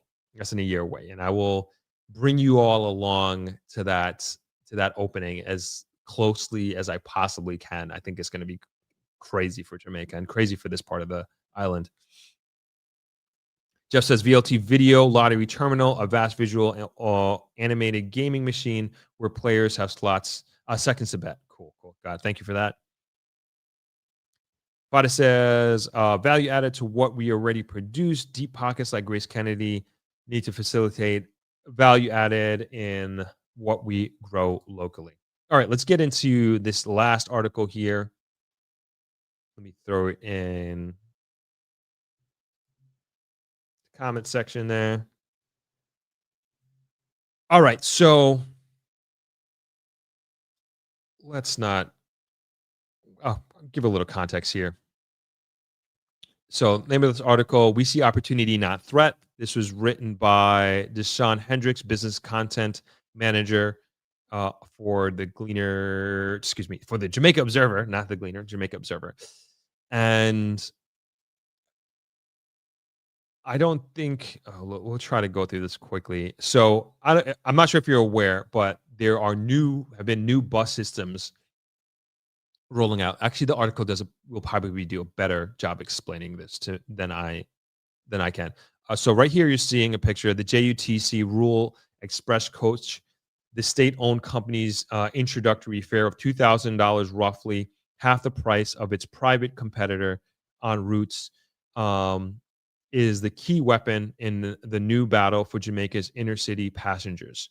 So basically, this is the state-sponsored direct competitor to Knucksford Express, and it's coming into the market at a cheaper rate than Knucksford Express. So you essentially you're going to be, or you are able to traverse the island in.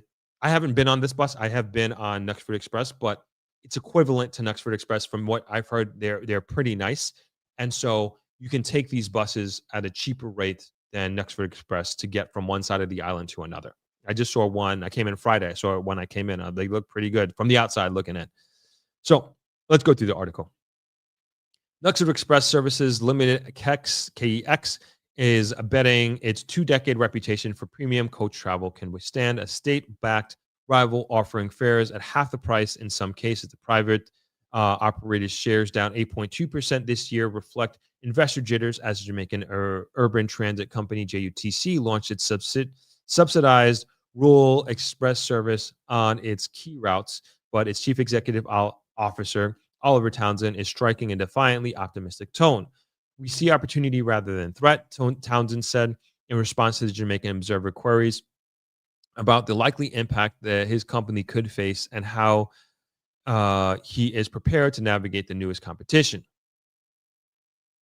The philosophical divide sets the stage for a battle that pits a 19-year-old company navigating a profit squeeze against state entity in a contest that will test whether Jamaicans are willing to pay a significant private premium for inner city travel. JUTC's subsidized onslaught. The JUTC Rural Express service, which began October 1st, has hit the road with 7 premium buses operating on the Negril, Montego Bay, and Ocho Rios routes. Nathalia Palomino, the JUTC's marketing and sales manager, said the initial reception is going exceptionally well, with commuters embracing the comfort, reliability, and style. The state-owned company's central advantage is price. Its introductory fare of $2,000 directly undercuts Knutsford Express's, which charges $2,950 for Kingston to Ocho Rios route, $4,400 to Montego Bay, and $5,100 to Negril.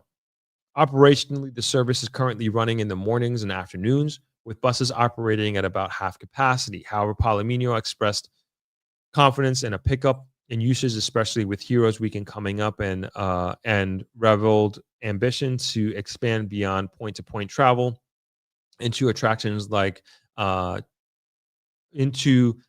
transport from Kingston. KFX financial squeeze.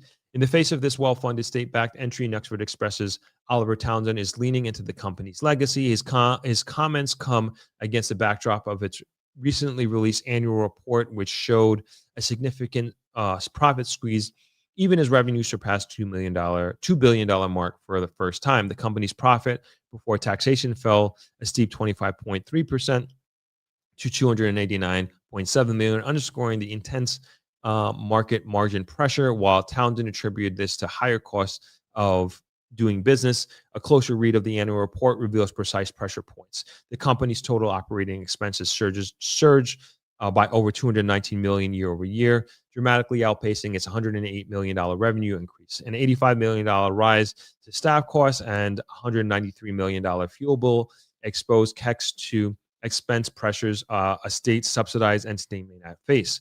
Adding to the profit headwind is the recent end of the 50% tax remission on the junior market, which contributed significantly to a higher tax charge. Despite these pressures, Knutsford Express is not entering this fight with a position of financial weakness. The company maintains a solid asset base of $2.165 billion and a low debt-to-equity ratio of 0.47, providing a stable foundation to withstand competition. Furthermore, it holds a war chest of $317 million in short-term investment and $103 million in cash, given the liquidity to fund strategic marketing and technology upgrades or weather a temporary downturn. KEX defense moats. Beyond its balance sheet, Knutsford Express strategy hinges on competitive advantage that a new entrant cannot quickly replicate. Its most tangible asset is an entrenched network of 20 locations across the island, serving 16 passengers, destinations, and connecting both international airports. This extensive reach offers a level of convenience that would be costly and logistically challenging for the JUTC to match. The company has also invested heavily in a digital ecosystem designed to build customer loyalty beyond the bus ride. Its KEX Rewards program, Courier Plus online platform, a self-serving service kiosk, integrated travel and logistics into a seamless, high-value experience. Finally, KEX continues to invest in its core product, a recent fleet expansion with more efficient coaches, ensures it can compete on comfort and reliability. Its proven operational capacity, demonstrated by moving a record number of concert goers, showcases a scalability that its new rival has yet to prove it can match, especially during peak demand. These are the tangible assets upon which Townsend is building his case for opportunity. Analysts, a battle of premium definitions. Financial analysis Simone Hudson, Chief Investment Officer of Fiducia Investment Services Limited, suggests that Knutsford Express path to survival lies in avoiding a price for it cannot win. Management will become very margin conscious and may want to pursue strategies to drive efficiencies rather than engaging in a head-on price war with a state-run entity, Hudson said. The financial discipline She implied will be crucial to protect the company's war chest of 317 million in short-term investments and 103 million in cash. This liquidity is not a fair war, but it to fund the very innovations in marketing that reinforce its premium brand. Hudson identified Keck's key competitive advantages as its first mover advantage and its established reputation for end-to-end comfort. The core of the battle will be over the definition of premium for JUTC. It is defined by the new bus asset and low price. For Keck's, it is a holistic, high-margin model built on brand reliability and customer service, a model now under direct assault. Okay, almost done. Okay, diversification and dividend pressures. Facing pressure on its core routes, Knutsford Express is expressing a strategic pivot to diversify its revenue streams. Townsend's plan to counter new competition includes significant expansion of the logistics arm and a robust defense of its real estate ventures, which he frames as critical source of financial stability. He also revealed concrete plans to expand the company's courier service segment, Kex Logistics, by adding new innovative solutions for bus businesses and individuals and incorporating the use of electric vans and trucks. Our projects don't pull us away from transportation.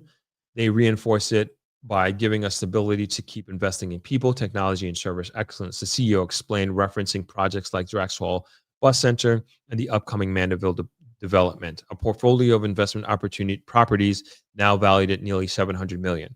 However, analysis Simone Hudson offered a more cautious view of this strategic shift. She classified the property developments as non-core, noting that while the $680 million invested in property creates an alternative revenue stream, it also ties up capital that could be deployed to defend the transport business. She advised management to ensure these ventures don't detract from the core business during a critical competitive period. This balancing act is further complicated by pressures of being a publicly listed company. Knutsford Express faces an imperative to deliver shareholder returns exemplified by a $65 million dividend payout, even in a down year, a commitment to investors that its state-owned rival, the JUT, does not face. Marketing the balance. The coming months will be a critical test. The JUTC's current half-full buses and limited schedule leave it room to grow, potentially drawing away Kex's budget-conscious customers. However, as service inconsistencies emerge as the JUTC scales, it could reinforce Knutsford Express value proposition. For now, the two companies are on parallel tracks, but the road ahead is set for a merge. Excuse me. How long can they run side by side before one is forced to yield? The question now facing Jamaica's traveling public and investors alike. Knutsford Express shares closed $13 on October 10th. So, as you gather, the Jamaican government now has its own buses that are doing essentially what the Knutsford Express has been doing for the last 19, 20 years, and they're in direct competition. I think overall, like this is great for Jamaica at the end of the day. And I think having more affordable options without giving up value, or at least the perceived value, I don't know what it is like on these buses, the JUTC buses, is great for Jamaican society. I think it's huge. It's like half the price. I don't know if it's like 2,000 from Kingston to Negril. That will be crazy. That's like more like a third of the price for Knutsford. I'm not sure what the public transport would be like if you're taking route taxi to route taxi sort of thing. I don't know what that cost would be, but the fact that this is here and there's going to continue to be more and more of a rollout. This is phenomenal. This is great for Jamaica. We have JUTC buses, local buses here in Negril. We now have school buses here in Negril. Now we have these JUTC cross island. I'm not sure what they call it. We'll call them cross island buses coming through Negril. I saw all three of them on my ride from the airport to Negril. It's huge. It's changing the way society transits throughout Jamaica. It's cheaper. It's more comfortable. It's more modern. It's great. It's great.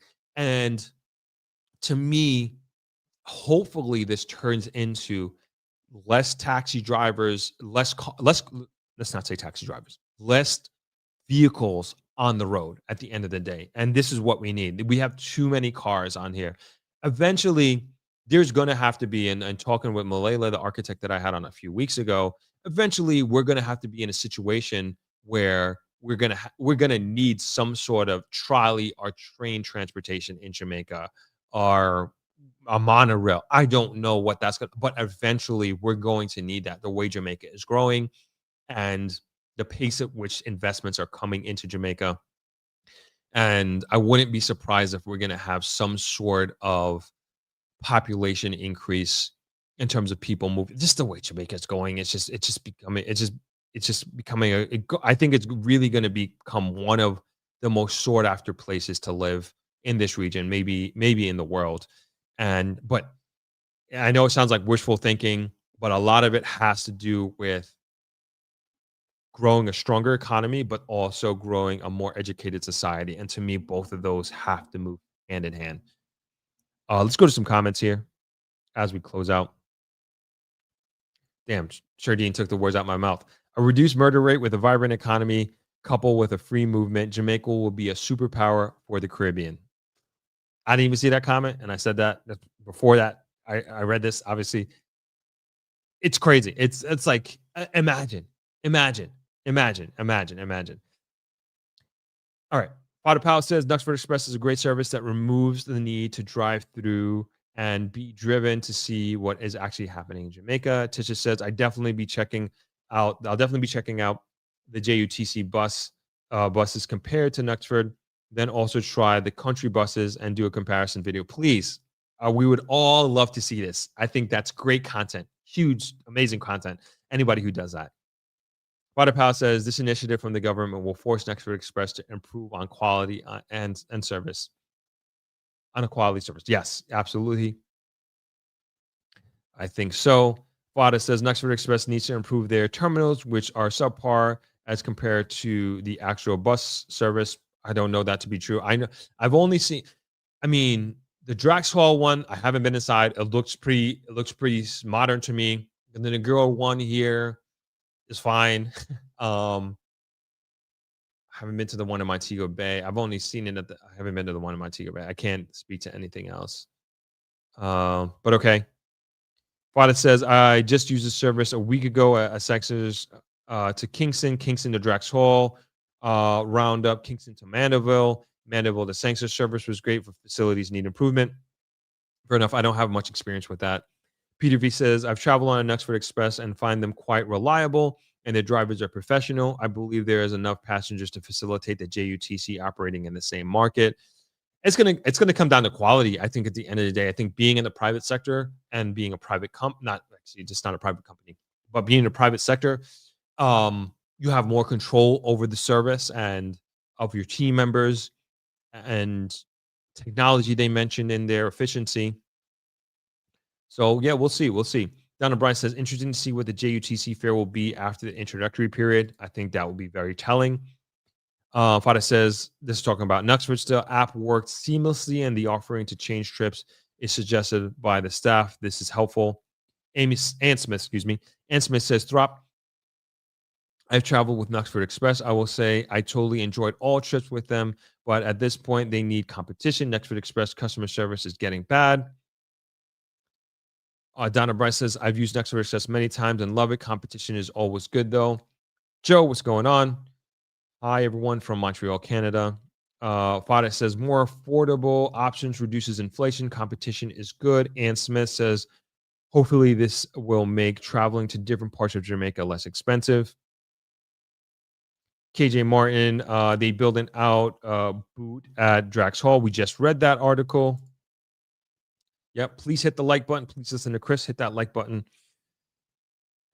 Justin, member for 42 months. That's crazy. Channel member for 42 months. Great show today. Thank you, Justin. Appreciate it. So awesome that you've been supporting. Number one, day one. Seriously. Matique says we need trains for sure. I think so too.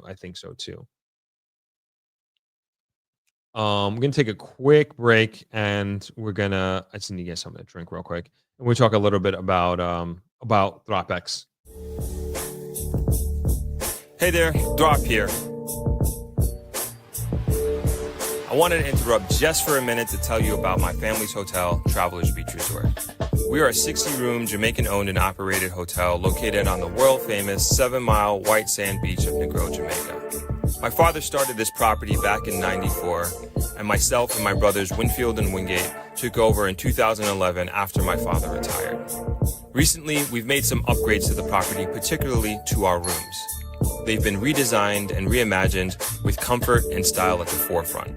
The textures, the light, the layout, each space was designed with intention, balancing modern touches with the familiar spirit of travelers. Our deluxe rooms and suites, which you are seeing on your screen now, have gone through an incredible transformation. We now have 2-bedroom suites available for your accommodations next time you're in Negril. We're especially proud of our gym. It's designed to give you a high-quality workout experience with premium equipment, plenty of space, and an energizing atmosphere. Our lounge has become one of the more popular public spaces, perfect for a family game night or catching the big game. Of course, our restaurant and bar is located right on the beach, so you can enjoy the most beautiful sunsets in the world. We look forward to welcoming you home. For more information, please visit www.tbr.travel. Welcome home. All right, we back. Got some Gatorade, ready to roll again. All right. Talk a little bit about ThropX. I just want to mention quickly that we still have rooms available here at Travelers. I know people had been trying to book online, and we don't have any rooms online because we blocked them out. So if you booked your ThropX tickets already and you haven't booked your hotel, you have to call in. So just WhatsApp our WhatsApp number, which I'll get you in 1 second, or you can just email us at reservations@tbresorts.com. I'm going to put that in there, and that's the best way that you're going to be able to make a reservation. Let me type that in.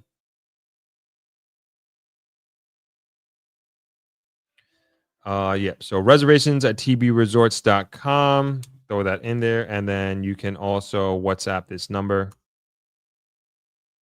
and make a reservation. Also, if you're thinking about coming, like in the next 2 weeks, we're just only going to have a handful of tickets available. I can't thank everybody who's bought so far, and you bought way earlier at a much faster pace than we did last year. Without a doubt, we're going to be sold out before November. I'll tell you that right now. We're going to be sold out before November. I was talking with my dad about it last night. He's like, hey, you think you can add a few more? He wants me to add 10 more tickets, but I don't know. And this is not like a marketing gimmick or anything like that. It just is what it is. Pacing has been going really well. And I don't want it to be this like very crowded space. And as you know, like this is not about making money. We're not about losing money, don't get me wrong, but at the same time, this is not any sort of cash grab or anything like that. I'm really, really focused on the experience, and we have great partners, really, really great partners, especially, again, very proud to have announced Treasure Bay Estates as our platinum real estate development partner this year, and very happy and proud to be going there. And we have good sponsorship this year. I mean, you can see Treasure Bay is not on here, but you can see all of the hotels that are helping us out here this year on your screen, and we really, really appreciate it. So the support has been phenomenal, and things have been going relatively smooth. We're actually going to be moving into our volunteer recruitment this week, as a matter of fact. So we'll be sending that out shortly. I'm going to put it in the email, as a matter of fact. So if you're interested, I know people have already reached out to me.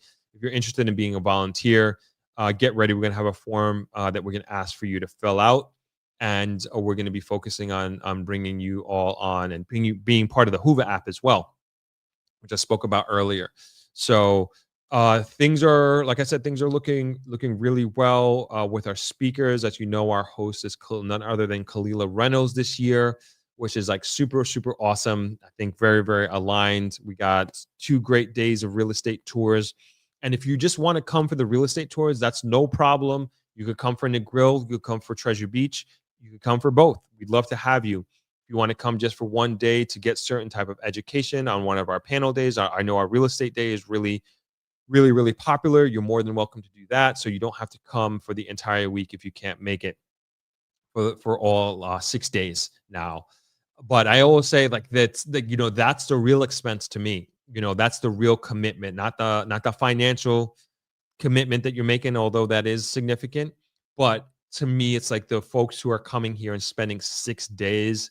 It's just like a testament to your commitment to Jamaica, your commitment to this community, and to Thropex, and to really figuring out your Jamaica dream. And I always say Thropex, and this is like from the inception, that I try to make it that all the people that you would need from an education standpoint to a facilitation standpoint, that you would need, all those people that you would need and think of, or as many of them as possible, they will all be under one roof. That's the beauty of Thropex. So you're not going to this YouTube video, that YouTube video. You're not going to this government office or that government office or this real estate agent. Like, everybody's going to be under one roof. You want to talk to people who've already moved to Jamaica, who've invested here, who bought this land, who bought into this development.